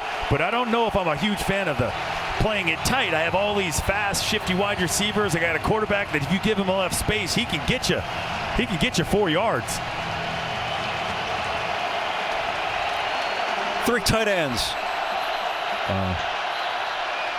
Timeout. Smart move by. Timeout. North Carolina State. Their first of the half. On the doorstep. Media timeout. All right, 4th, less than 1. Decisions for NC State. Yeah, well, as soon as I'm sitting there watching all these guys, each team talk about it, you have number 15, Keon Lassane on the outside. Now, last year they threw a jump ball to him, but right now I'm thinking you have a center in number 54, Dylan McMahon. Like are you going to run it right over him? The guy has 33 starts, and it looks like it's wide open. Play fake. Armstrong throws. Incomplete. And a flag. Chewy Famuina Brown back turns the ball, and they call it. You can't do it. You can't do it. I know you get in these situations. You get in these pass interference. Defense, number 15. By rule, the ball be placed at the 2-yard line with an automatic first down. Yeah. And you'll see the replay. Play action pass. And he's flush from the pocket, and you just have to turn around. Not bad by Lassane, who's doing a good job, like just turning and trying to get the ball. And that's 2 penalties. That's 2 pass interferences that have extended drives in this last drive. And now you're going just scrumming it now. First goal. Got to do it again. Nothing for Armstrong. More teams do this. The Philadelphia Eagles did this all of last year. If you watch the Super Bowl, they did it over and over and over. They did it so many times you thought that they would actually change the rules. Now we're seeing it in college football right now.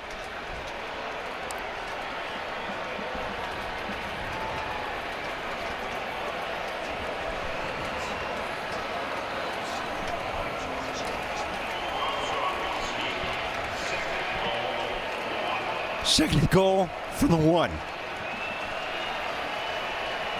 The 11th play. 8 of the first 10 have been on the ground for NC State. Mims shakes free. Touchdown. NC State. Mims getting in for 6. Well, they've been going up the middle. You saw a play action pass. They do a great job right there blocking. Again, Yates gets through, but he can't bring him down. And Mims, so strong that they can't tackle him. 11 plays, 91 yards in over 6 minutes. A lot of run on the football in this one, too. Delbert Mims III, junior from Indianapolis. Here's Narveson for the extra point. And NC State by 10 on the road here in East Hartford. And it all started with the penalty. Pass interference, which led to an extra opportunity, a fresh set of downs, and there's Mims for the touchdown.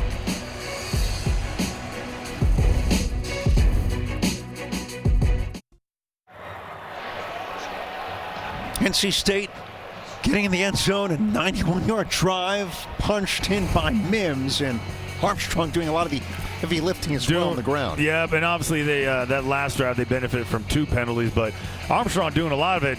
Rushing yards 68, and a big chunk of that is after contact. And then Fignano on the other side, 7 of 14, only 52 yards passing.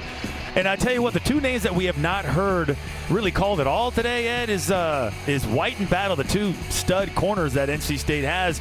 And I think that's by design. I think that Nick Charlton doesn't want anything to do with those corners. Fignano, one of our Geico difference makers. 3-3 start, 4 of 11 since. Here's Stan Cross, Brian Bruden brings it out. He stopped shy of the 30. That's where UConn will begin this drive. Jordan Poole on the tackle for NC State. Yeah, so last year they had NC State had 19 interceptions. White had 4 and Battle had 2. And listen, they're tall. They can run. They're really good at man coverage. And if they decide to put their hands on you, it's going to be hard for you to work separation. So I think that is by design, that they're not challenging the edges. They're not going to throw the ball out to the numbers. Because I feel like they just feel their best option is to run inside. Now, I would like to see them try to throw the football to the tight ends a little bit. They got 2 new guys, one from Michigan, another guy from TCU. Rosa shakes free. Victor Rosa turns the corner, down the sideline. Rosa is in.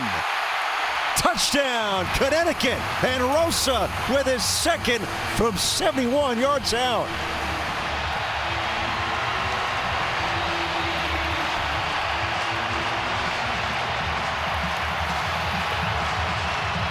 The man from Bristol, Connecticut, into the end zone again. Couldn't ask for a better time. And when they find themselves in a jam, when they feel like they need a big play, they lean on that offensive line and watch them get to the edge. I mean, remember, this is just zone blocking. The back is just going to hit that left side. His aiming point is the outside leg of that tight end or that tackle. And as soon as he feels the defense over pursuing. After the touchdown, unsportsmanlike conduct, number 22, offense. The 15-yard penalty will be enforced on the kickoff. Well, that kind of takes the life out of the balloon a little bit, doesn't it? A true sophomore with a big run like that, big difference maker.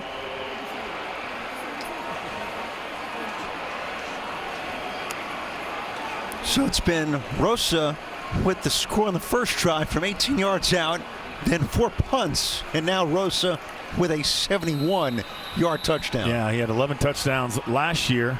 He's got 2 today already. Huge run. McFadden for the extra point.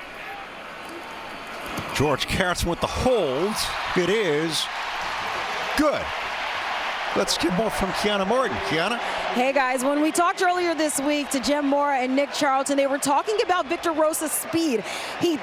Charlton said that he actually clocked in at 23 miles per hour. We got to see a little bit of his wheels right there with that 71-yard touchdown. But they said this guy is fast. Charlton said you might want to put this guy in the Olympics.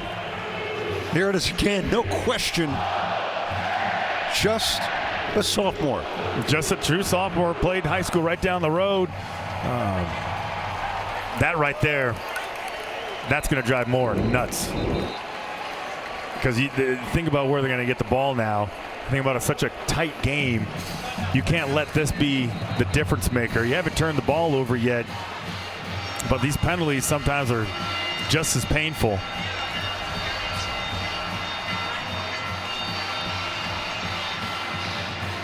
You know, how many times have I have seen that stretch play by the Denver Broncos, by the San Francisco 49ers.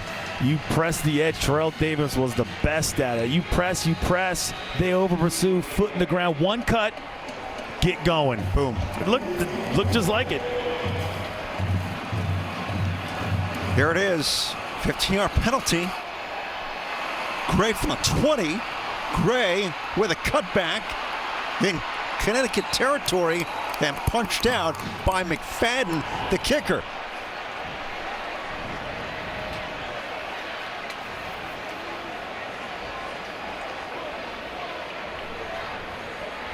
Got another flag. After a 39-yard return.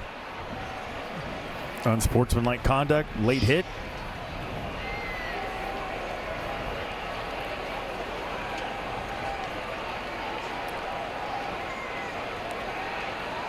Got it. After the play was over, late hit, personal foul, late hit, kicking team, number 11, 15-yard penalty, first down. Killer. Back-to-back penalties. They've already crossed the 50.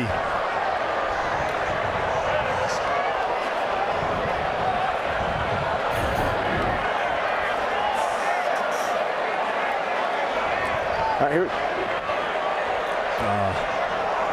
Gotcha, and we got a player down.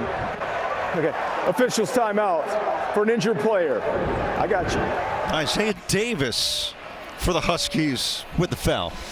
Yeah, that's just, you can't have it. This game is, NC State is too good. You give them extra opportunities, they will make you pay for it. And you had the Rosa unsportsmanlike conduct, doing a flip into the end zone. And then you got basically, late hit, unnecessary roughness, and a man down now.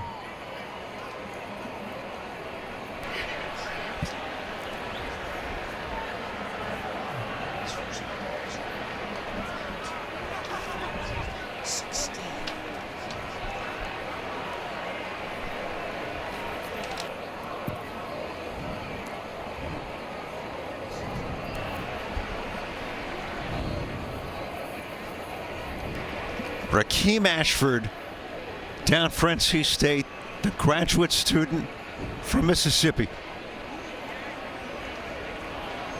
So they're not going to waste any time. This is just a really scary moment, especially with all the neck and head injuries that you're seeing in the NFL and in college. NFL teams canceling preseason games because guys are getting hurt.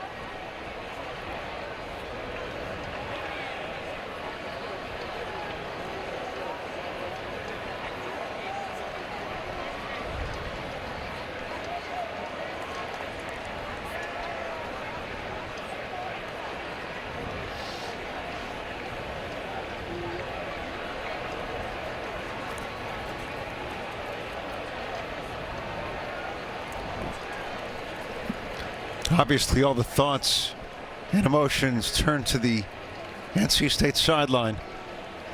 Rakeem Ashford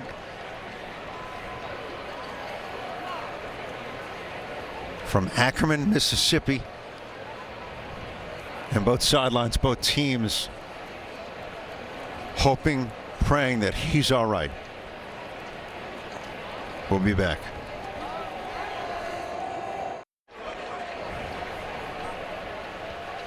Everybody's attention here in East Hartford, Connecticut, riding with young man Rakeem Ashford of North Carolina State after the late hit by UConn's Isaiah Davis.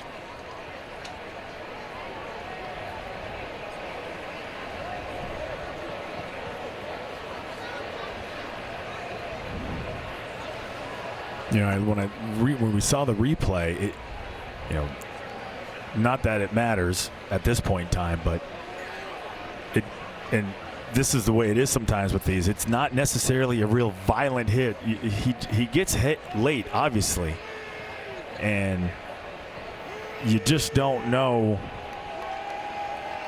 And then he just can't stay up and get to his feet.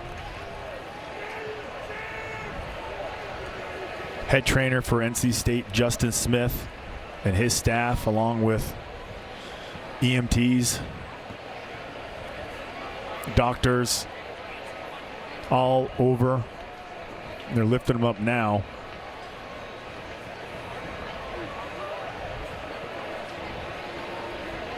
Nobody's happy to see this stuff. Like, nobody's happy. This is just...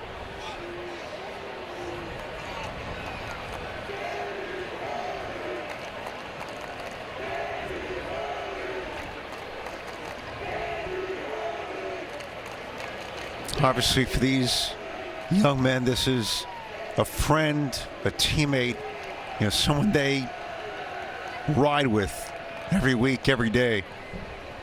You know, there is like an emotional, you know, obvious emotional element to this of, you know, convincing yourself that you can keep going and playing. You know, nobody wants to see this on either side of the football. So let's get more from Kiana Martin downstairs. Okay. Yeah, guys, I'm standing right over by the bench. It's a solemn scene here. Everyone kind of crowding around and watching. You had a lot of guys on their knees saying prayers and just thinking about him as he's been down for a couple of minutes now. As we can see, I believe it's the ambulance will be pulling onto the field here shortly, but guys just kind of hovering over, keeping their eye on him. And it's what you would pretty much expect in this situation right now, guys.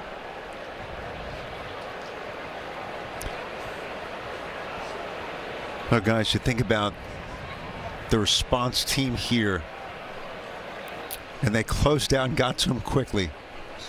Well, you think about what happened with DeMar Hamlin of Buffalo Bills, and you know how they're training the Buffalo Bills staff, you know, and the Cincinnati Bengals. Like, their training was so good that it helped save his life multiple times, because he was in a lot of trouble. And even just during this preseason, the Patriots had a guy go down. The Dolphins had a guy go down. Both went down. Both returned back to practice, but both games were canceled because each coach and the, and the players, the leadership council of each team decided that it just wasn't worth it to keep playing. Now, let's go back to Kiana. Hey, guys. So He is moving and does have feeling. We're getting that right now, so a sign of something positive here going down on the field as they continue to attend to him. We do have Justin Smith's staff here. Everyone's around him, but good news right there with feeling as of now. That's all I could hope for at this moment in time.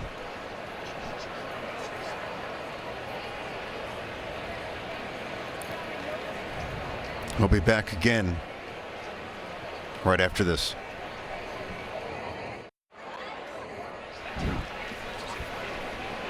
Rakeem Ashford is slowly being helped up by first responders, team medical staff here in Connecticut. The North Carolina State graduate student cornerback from Ackerman, Mississippi.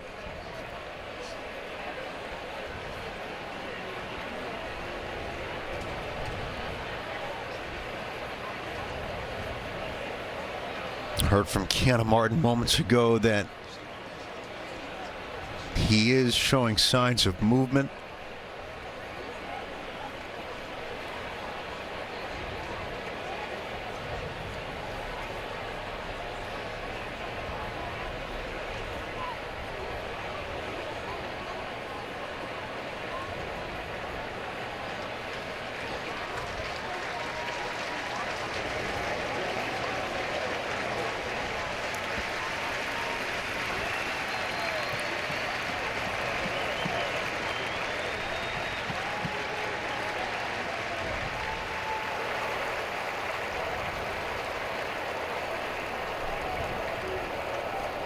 And hope and concern of his teammates.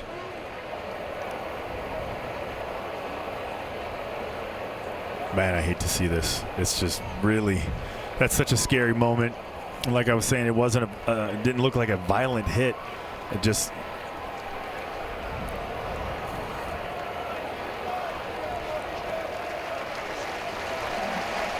Oh, there you go. That's what we'd like to see. That's what we'd like to see. What a...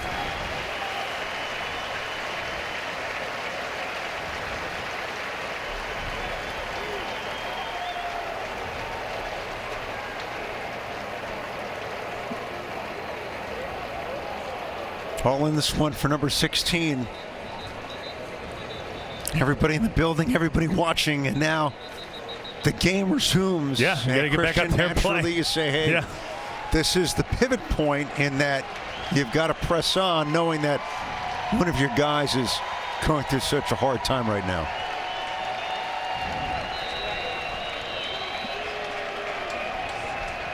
Final 154, here the third. Allen breaks tackle. Michael Allen bouncing to the outside and finally dropped around the 10 by Malcolm Bell, the sophomore corner. Yeah, he gets to that second level, and I'll tell you what, all these NC State backs are hard to take down. If you get a chance to get your hands on them, you got to make sure you hold on to them long enough so you can get some help to come help you bring these guys down. Because once they get in the open field, they're doing an excellent job running in space. Stick with Allen for the 9 to the end zone. Dropped. Bell in coverage again. Bradley Rosner with the incompletion. All right, Allen, that big run right after the long stoppage. But if you're the Wolfpack, how do you refocus after the injury? Well, they got some help with the running game that was pretty impressive. Like just moving the ball. You don't really have any choice. You just got to get going. You know, it would be really nice to finish this drive with the 2 penalties that got them this far. Allen, Armstrong blocking. Allen dumped out of bounds. Bell again, the first one there. Yeah, and I know, I know Armstrong is a tough kid, but I don't know any coaches that want their quarterbacks to be lead blockers. It collapses. He's like, I'll go get a block. Uh-oh, that didn't work. And Bell, a corner, knocking back the 212-pound quarterback. Yeah, rang spell. From the 8, 3rd and goal. Armstrong chased running for the goal line. He's in. Touchdown, NC State. Adding to their lead late in the third. Yeah, I mentioned it to you earlier. That's a great, tough run by Armstrong.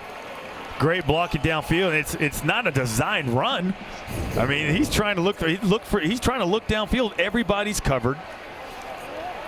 And then broken play. Okay, everybody get on a body. And he just bulldozes his way into the end zone. Second touchdown for Armstrong today.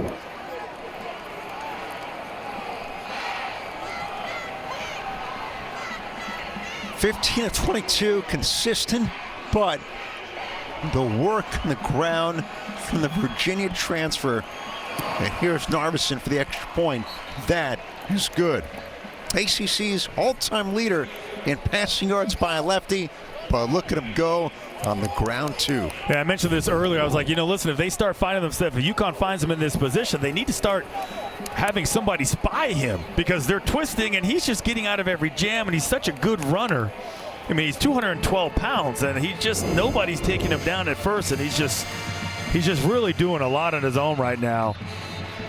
Especially when he's trying to throw that football, because UConn, they're like, listen, we're just not going to let you throw the football downfield. We're going to rush 4 guys, which is opening up a ton of space for him to run after he realizes nobody's open. And then half the guys who are covering, their backs are turned. So once he starts running, no one can get there in time to make a tackle. Talked a lot about the Wolfpack and their struggles on the ground last year. They bring in Robert Anai, and you say, how are they going to run the ball better and be more dangerous with their rushing attack? Maybe you look to the guy under center, at least so far tonight. Yeah, I mean, and I know he didn't have the best year last year at Virginia. He had 12 interceptions and only 7 touchdowns. One of his worst years of his career, the worst year of his career, especially when you look at what he did in 2021 with Robert Anai. But one thing he could do is run the football. Over 1,200 yards rushing and 20 touchdowns while he's at Virginia. So that's an obvious asset for him and this NC State offense. Rakeem Ashford, North Carolina State, goes down after a late hit, is taken off on a stretcher, did give a thumbs up to his teammates, to the crowd late in this third quarter. They answer with the touchdown, but what are the emotions right now for the Wolfpack players? Well, it definitely gave them a little bit of juice because they felt like that hit was dirty, and it was obviously late because they got the penalty. And now the offense obviously, answers the bell and they get points out of it. And now it's the defense's turn. And this UConn offense, they got to be ready for that because they're going to be screaming off these edges and screaming to make tackles. Victor Rosa with a 71-yard touchdown earlier. One of his 2 touchdowns, gets the handoff out across to the 27 with a gain of 2.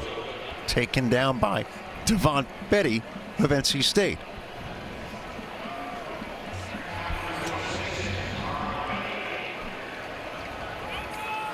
Rosa mentioned that a turning point last year did very little in the game in Michigan. Big loss for UConn, but after that game was much more effective down the stretch of the season. Third quarter in the books. NC State by 10 at UConn.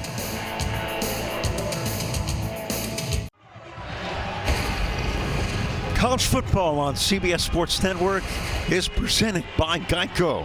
Score after 3, NC State up 24-14 against UConn. Get going back with Christian Fourier, Hannah Martin on the sideline, our entire CBS crew. Thursday night, week 1 of this new college football season.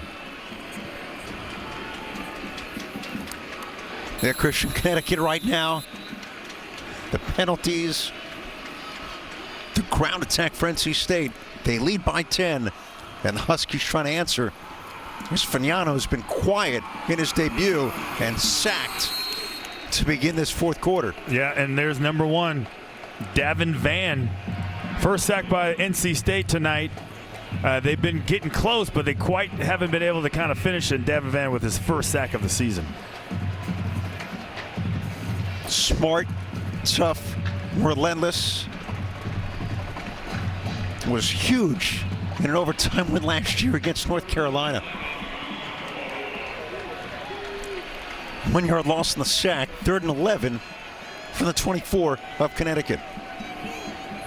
Empty backfield.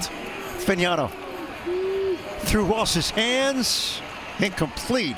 4th down. Yeah, they just rushed 3 and they dropped 8. They're just going to play coverage. Probably threw it a little bit early. 3rd and long. And even if you did catch that ball, it probably would have been tackled beforehand. But NC State making sure they just listen. You just take what we give you and you deal with it. Jalen Coit back to receive for NC State. George Carity back to punt for UConn. Short kick.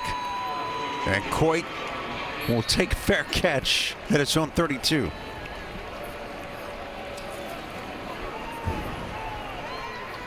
Dave Dorn's squad last year, 8-5 in the ACC, 4-4.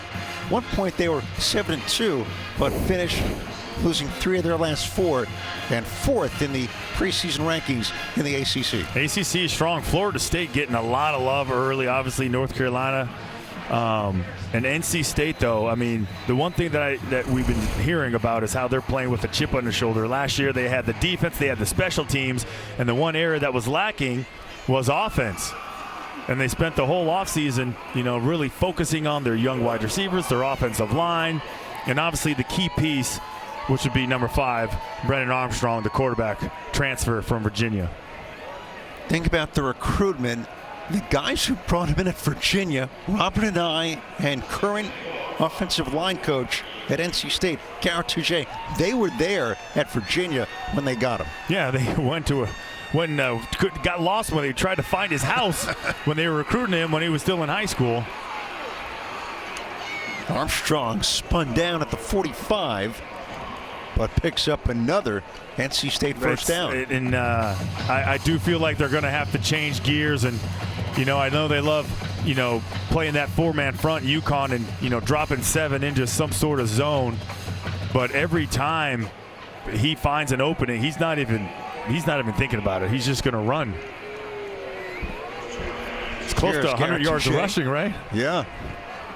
Not bad for a debut at your new school. Armstrong heaves it. And behind the intended receiver, Porter Rooks. Well, there's your shot play on first down. Again, not a lot of big impact plays, explosive plays. You had the big run by Rosa.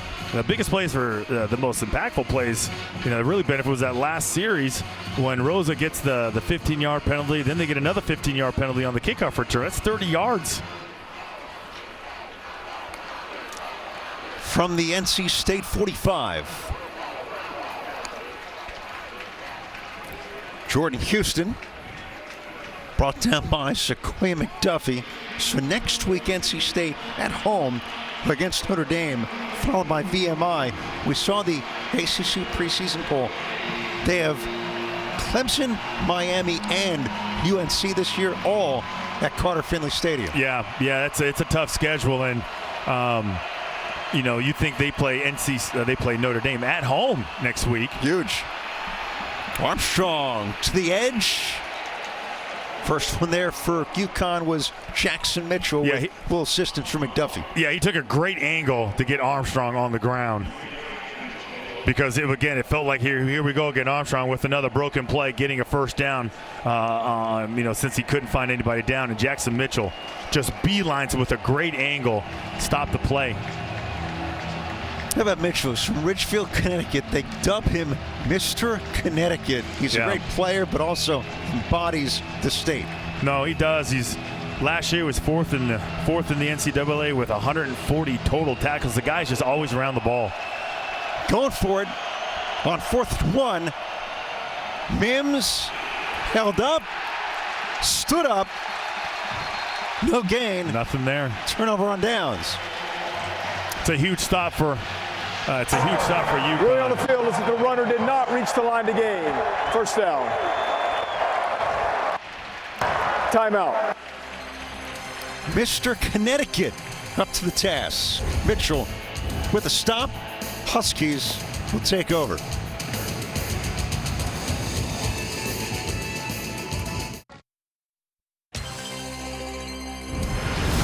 College football on CBS Sports Network is sponsored by Pronamel Active Shield, by Rogue, Don't Weaken, and by Reese's Peanut Butter Cups. Here, Connecticut Huskies get the ball back down by 10 against the Wolfpack of NC State.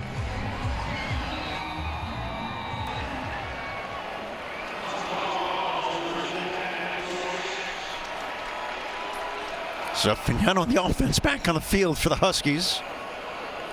Toss to Jolie, and Justin Jolie on a ball that hung up there with the catch. Down to Kiana Martin.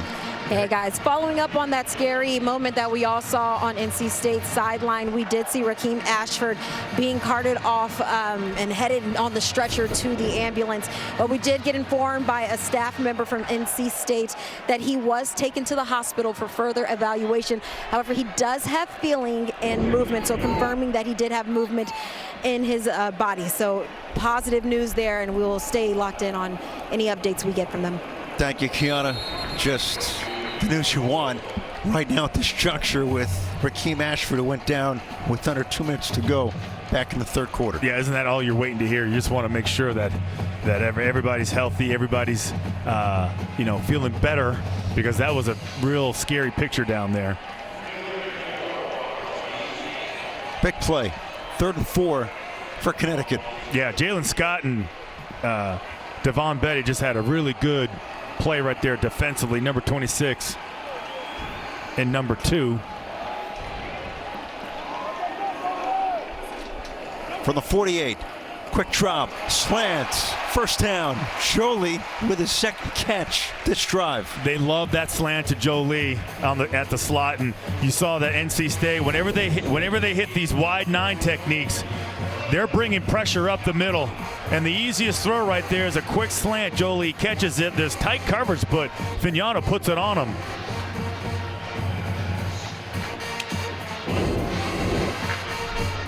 Robert Kennedy finally brought it down for NC State. Justin Jolie, sophomore from New Rochelle, New York, out of Iona Prep. Fignano taken down and sacked at midfield. Red Hibbler for NC State. That's just one of many. He's similar to Travali Price. He's an edge rush guy, JC transfer. One-on-one with Chase Lunt on the right side. There he is right there. Got there quick, got there in a hurry.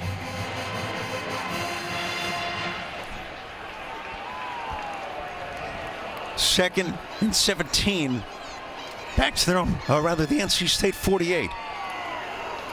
Fignano surveys, steps up, will take it.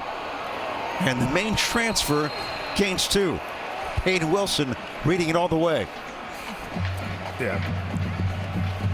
Great coverage by NC State. They don't blitz, they don't need to. They're just going to rush 3, and here comes the 3 up the middle. They're just do a little stunt, but it's all coverage. You got 3 guys playing all the way back here. Nothing's going to get behind them. They're going to play everything in front of them. Fignano has no choice but to just tuck it and run.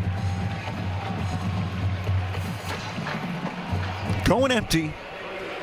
3rd and 15. Let's see what Nick Charlton dials up.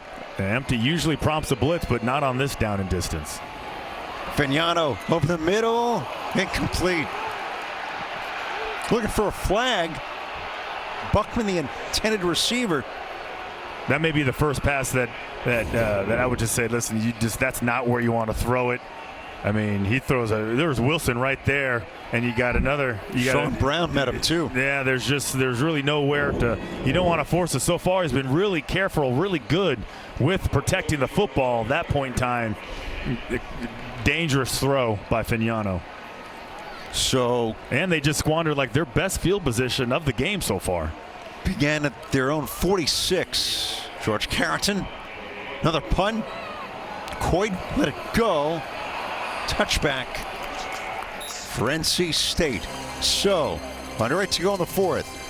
NC State by 10. It's college football on CBS Sports Network, presented by Geico.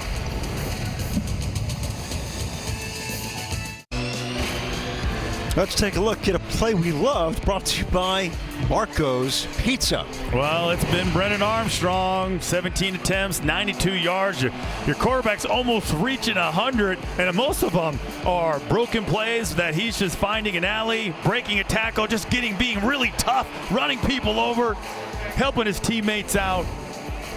He's been the difference maker in this game. His legs. How about that? Not his arm, not his left arm. Christian, 3 rushing touchdowns tonight. Last year, 8 total for the season. Well, your running back's more involved, but nonetheless, it's progress. Yeah.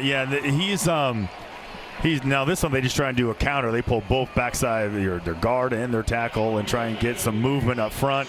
And UConn did a nice job of just, stuffing it right there. The coordinator, Robert Nye, last year at Syracuse. Before that, 6 years in Virginia.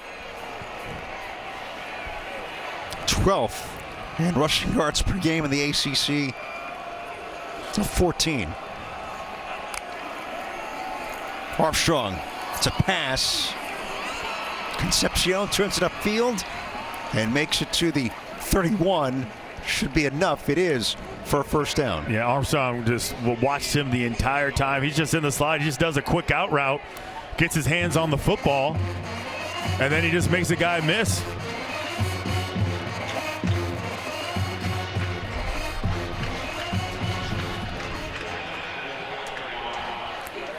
Houston in the backfield. Armstrong. There he goes again. Bouncing outside. They just can't tackle him. They just can't tackle him. Play's not dead. Eric Watts guides him out. And here it is again. Okay, so they're not blitzing, but they almost get him, but nope. Watts almost gets him. And now you start going to coverage, you start retreating, and Armstrong, he's just going to keep running it. They're so concerned with like the receivers and playing coverage, and that Armstrong is killing them on every broken play, every pass that they run. Bring up a third down. Jordan Houston met by Tui Famouini Brown. I mean, right now Armstrong 16 of 24, 141 yards, no touchdowns. Rushing the ball is 19 for 96 yards, 2 touchdowns with a long of 11. The next best back, running back is Houston with 51 yards. That's quarterback. First game in a new program. Timeout. NC State. Their first of a half. UConn, excuse me, with the timeout. Take a break from Hartford.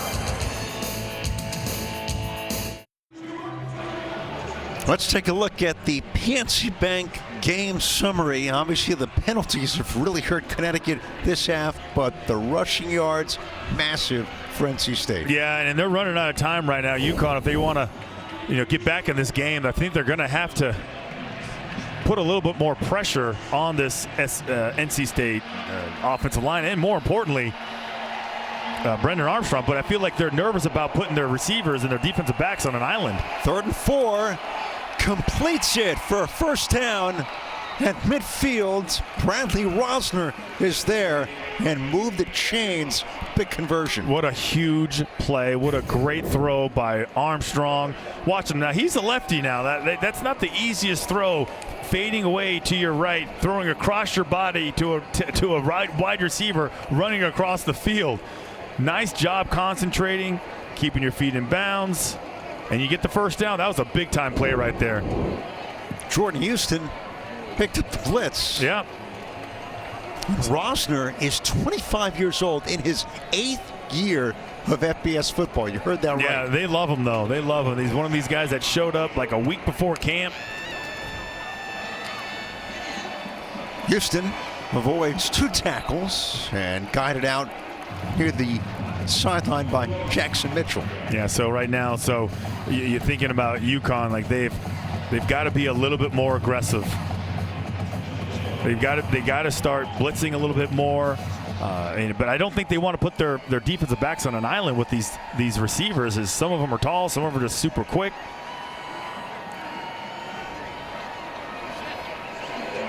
Second and 5 from the 44 of Connecticut for NC State. Houston again, and nothing doing. Jackson Mitchell again leading the convoy for the Huskies. Yeah, again, great pre-snap read by Jackson Mitchell. He recognizes run right away and doesn't even hesitate. Watch him. Right? Nope, just slips the block, gets right around the block, gets right around number 54, Dylan McMahon. Now that guy is a center. Now we talked to a lot of NFL scouts down there, and they're all looking at McMahon. And for Jackson Mitchell to kind of set him up and get around him and make that tackle was pretty. McMahon's already a grad student, but a junior. Eligibility. Armstrong to the hands and incomplete that time to Timmons. UConn caught a break right there, because that was again another catchable ball, and Armstrong knows it right there. You catch that ball, you got plenty of room to run. It almost feels like he caught the tail end of it and couldn't squeeze it hard enough to bring it in. You go back to the Rosa touchdown of 71 yards. It only took 11 seconds on that drive. Yeah. The defense has been on the field a lot this half. Yeah, that's why this stop was so important. And now when they get the ball back, they're going to have to play in a hurry. Newcastle at the punt. Buckman calls for a fair catch. Did it come out? They kept it out of the end zone. That was... What a play by Cecil Powell. Play on the field is a touchback. Oh, it's a touchback. Timeout. Bring it out. Connecticut will get it back.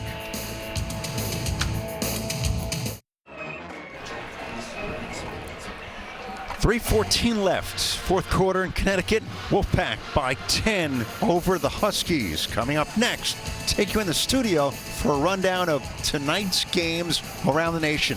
Don't miss Inside College Football here on CBS Sports Network.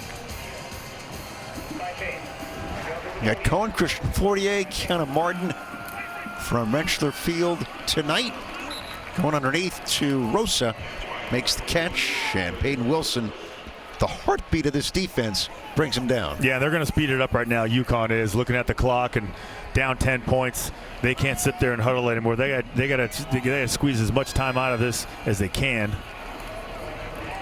Underneath again, Rosa shy of the first down marker. Wilson with another tackle. Wilson last year, big bounce back. 2021 was shut down by shoulder surgery. In his second game that year, Vignano on the run. Jolie had his hands on it, but couldn't hold it in. It's incomplete. Now you got to sit there and go, listen, this is not the ideal position to go for it on fourth down, backed up as far as you are, but you give the ball back, you may not get it back again. So they have no choice but to go for it right now on 4th and 2. Jim Mora, year 2 with Connecticut. Last year was in many ways a resounding success. But even he said, look, good record, more wins than usual, but we didn't close, losing the last game and then in the bowl game. 4th and 2 for their own 28. A big hit. Rosa takes it, but it's first down. Sean Brown leveled him. And the clock is not going to stop. You got to get inside 2 minutes in order for that clock to stop. They changed the rules, remember. So inside 2 minutes, the refs will stop the clock. But right now, they got to keep playing. Vignano wants it. Jolie with the catch. Taking it down inside the 45. Devon Betty from behind And now you stop the clock. Yeah, and Joel Lee is really making big plays over and over again. He had the slant play earlier in the game, just a couple series ago. And, of course, broken play, Vignano waiting on him, wide open in the seam. Vignano underneath. It's Houston near the 40. Wilson with another tackle. By the way, Rosa earlier got hit above the neck area and was taken out of the game. So it's Houston now in the backfield for the Huskies. Vignano almost intercepted. Brown dropped back, and Vignano threw it right to him, but incomplete. Yeah, and Jolie kind of stopped running his route, and Vignano just kind of threw it anyways. Well, that's just a bad throw. I can't even sugarcoat it. That's just a bad throw. Now they're just playing. They're just rushing 3, and they're going to play coverage. They're going to just drop 8, and this is the problem they had last year when they played against them, especially when they got a lead. And they just said, okay, we don't think you can find the openings. And look at the way they're set up right here. Look at this. They got everybody in a spot. Everybody's got a little home. Everybody's got to get a little area. So quick throws are key. On cue, Buckman spins. First down, they rush 3, but he gets it. Yeah, and if they feel. And if Tony Gibson, defensive coordinator, feels like, okay, he's had enough and they need to kind of force the issue, they will bring pressure. Right now, they're just okay, just rushing 3. Vignano flushed to the end zone. Maybe PI there. Incomplete. Nope. Brown was there. Lewis Hanson, the intended receiver, there's a flag. Holding. Offense. Number 64. 10-yard penalty. First down. Christian Haynes, the All-American. Yeah, let's see if we can see it. Yep. There it is. See that right hand. Yeah, you just got to let him go. He wasn't going to make the play anyways. That was holding on. He was holding Cleveland, sophomore, 6'4", 300 pounds, the nose tackle. Timeout, NC State. Leaves timeout. 1 left. North Carolina State. Their second of the half. 30-second timeout. Next week, the Fighting Irish from Dublin to Raleigh against NC State. Yeah, a big concern I think that some of the coaches had with this NC State team is like, hey, listen, hey, we're going to go play, UConn, and we handled them pretty good last year, and they would look past UConn. I feel like they kind of sleptwalked through the very first series. After that, though, they did a good job waking up. And you look at some of their ACC schedule. You mentioned that you have Duke, Clemson, Miami, North Carolina to end the year, November 25th. Virginia. What about tonight? You look at this team, that schedule, and what they've done here tonight. To what degree is this who they are, and was this a matter of this is what they have to do to potentially be UConn tonight? Well, I mean, listen, they defensively, other than the one big play by Rosa in the first series, they pretty much did everything that they were supposed to do. And this is not a UConn team. It's not the same team as last year. Vignano intercepted. First interception, Wilson with the swipe, and that will do it in East Hartford. Team with 19 picks last year with their first tonight. Yeah, and Wilson has got the turnover bone. So there's Wilson right here. He's just going to drop into coverage, just zone coverage, and he gets right into the throwing lane. Vignano tries to throw it to Ross, and he goes right to the sideline.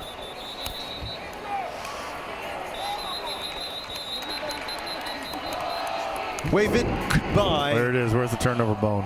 Tony Gibson right there with his boy Wilson. The takeaway bone. What did I say? The throwaway bone? Turnover bone? I think I like the turnover bone better. All 3. I think I like the turnover bone. I think they should change the name.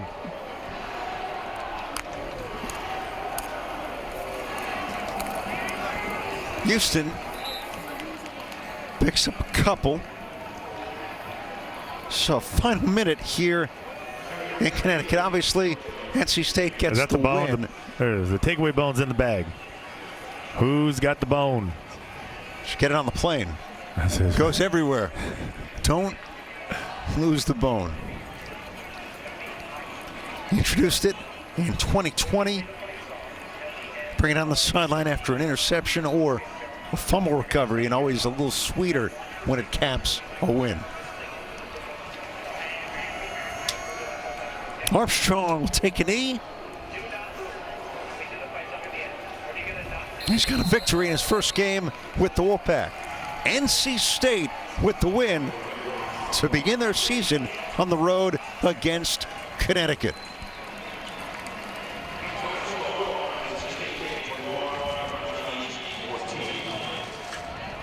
A couple of defensive-minded head coaches meeting after this one. Yeah. Jim Moore Jr., Dave Doran, 11th year coaching this team. There's Armstrong.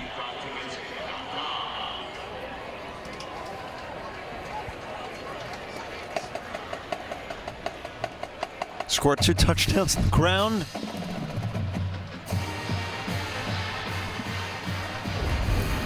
First game, the Wolfpack for Brennan Armstrong. Well, I mean, he did a lot. I mean, especially with his legs. 96 yards rushing, 2 touchdowns. Did a good job throwing the football through the air when he needed to. Made some big plays, but it really was him doing it with his legs. He had some design runs, but most of it was broken plays. I mean, he's really put this team, UConn was not allowing him to throw the football down the field. They were playing a lot of coverage, and every time they dropped back, he just took advantage of it, and they couldn't take him down.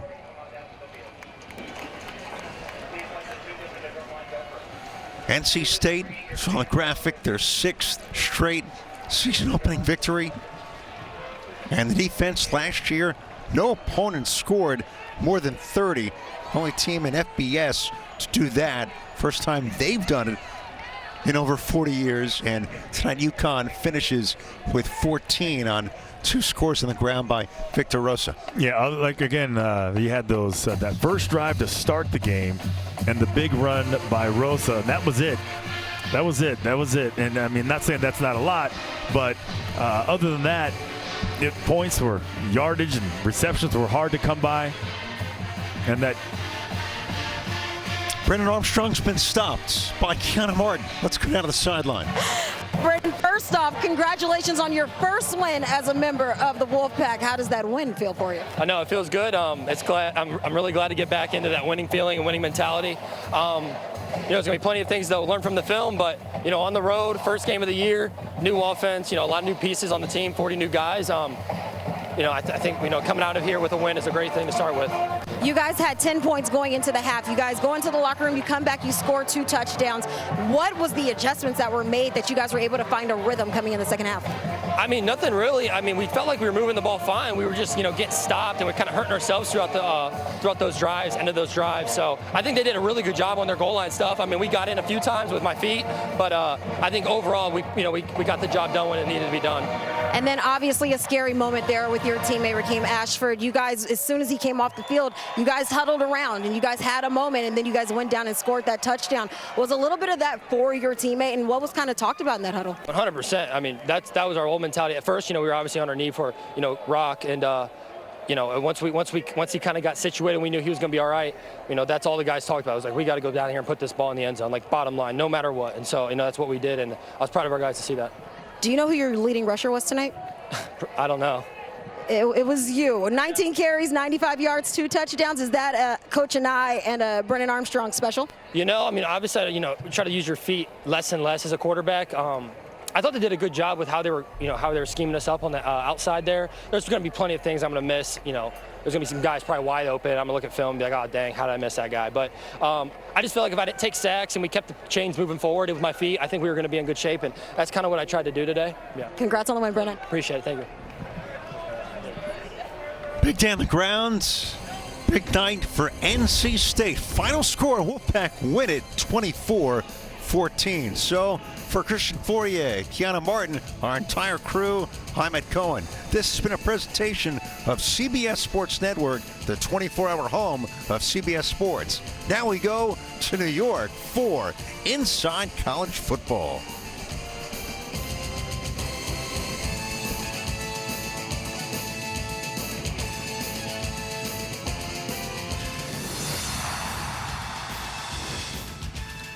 All right, thank you to our entire team covering NC State and UConn and Rakeem Ashford. We did get the good news that he does have feeling all over his body after being carted off there for NC State, and a scary moment that we all witnessed here in this one. A game that NC State won 24-14, and it was a very interesting opening week kind of a game. Danny Cannell, Brian Jones here with me, Adam Zucker, by the way. We've just been out here talking for a while.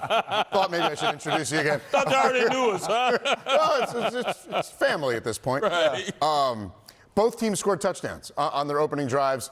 There was a lot of mess in between, but you got to see a guy like Brennan Armstrong really carry his team, Danny. 96 rushing yards, 2 touchdowns. Remember before the game we were talking about, he's had prowess throwing the football, but the leadership and the intangibles and doing whatever it takes to win. I mean, this is not a player that you would have expected would have come out as the leading rusher in this game, but the opportunity was there. I mean, he put his body on the line to get it in the end zone, and that's what veteran leaders do on a team. Didn't make the big mistake, because this game was much tighter than I think NC State expected going on the road. So I think you've got that presence that's going to win a lot of football games. The offense, I'm not that worried about. It'll take care of itself down the road, but you got the W. That's all that matters. I'm a little concerned about the offense because they took away that passing game, and it was solely on Brennan Armstrong's legs. It was solely on his wheels, and I thought it would be from watching that first half.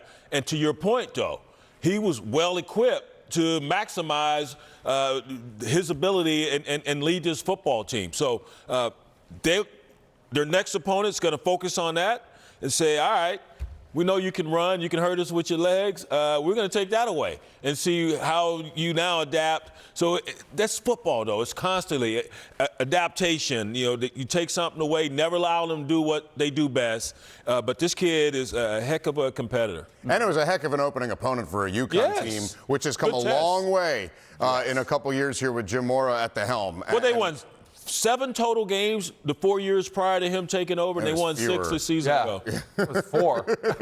And then last year they went bowling. I think the thing, like, I don't think anybody's a believer in moral victories, right? You lost, you lose, but there are a lot of positives you can take away from this if you're Jim Mora. First of all, last year you played NC State, you got handled a lot more than you did. You got blown out last year. You played Robert and the offensive coordinator who was at Syracuse. They put up a bunch of points on you. You kept this game competitive. You had a chance in the fourth quarter. I think you found a quarterback too. No doubt. I think that so there's some positives to take away from this. Yeah, Fernando can lead this team. Yeah, and you made the point earlier pregame too about Anai being reunited here with Armstrong from their Virginia times, and it's showing up immediately. We're seeing that so much. Whether we talked about it earlier, all these quarterbacks that are going back to their former coaches or coordinators. Plummer with Brom, Louisville at Brom and others. It's seems to work. Penix did it last year with Kalen DeBoer at Washington, and he had a lights-out year. Great example. Maybe we'll see more. Quarterbacks were a unique brand. We like our security blankets. Sometimes you might want to go away, but then you always want to come back and grab that security blanket, snuggle up tight. Because y'all are a little insecure. Yes. Find an offensive coordinator who speaks words you understand. Yeah, right. Exactly. Yes. NC State, a winner in their opener against Connecticut. Ed Cohen here with 2-time Super Bowl winner Christian Fourier had the call here in East Hartford, Connecticut. Wolfpack, great defense, but they had a new quarterback in Brennan Armstrong. Did his job on the ground here tonight. Yeah, you heard him post-game just talking about how the UConn defense had a really good plan, a really good scheme, and it kind of forced him to kind of adapt on the fly, and that's exactly what he did. He realized, listen, if I just don't turn the football over, if they're going to come after me and play coverage, I'm just going to have to do what I have to do to make it happen, and he was making a lot of people miss. Now, he was running the football a lot, but credit him for just breaking arm tackles and forcing his way into the end zone like he did right here on another broken play. Virginia transfer in his career over 4,000 passing yards, but 96 on the ground. tonight, and the turnover late, the interception for Wilson to steal it for NC State here on the road. Yeah, and you saw that at the end of the game, NC State, other than the one drive at the beginning of the game and the big run by Rosa for UConn, they really didn't give him anything. They didn't give him anything. They were really good on third down. They really gave him really tight, small windows, and then at the end of the game, they just played coverage, and he couldn't find the opening void, and he couldn't find an open receiver, and it ends with Wilson with a turnover. Wolfpack, a winner, 24-14 tonight here in the Nutmeg State. You saw it on CBS Sports Network.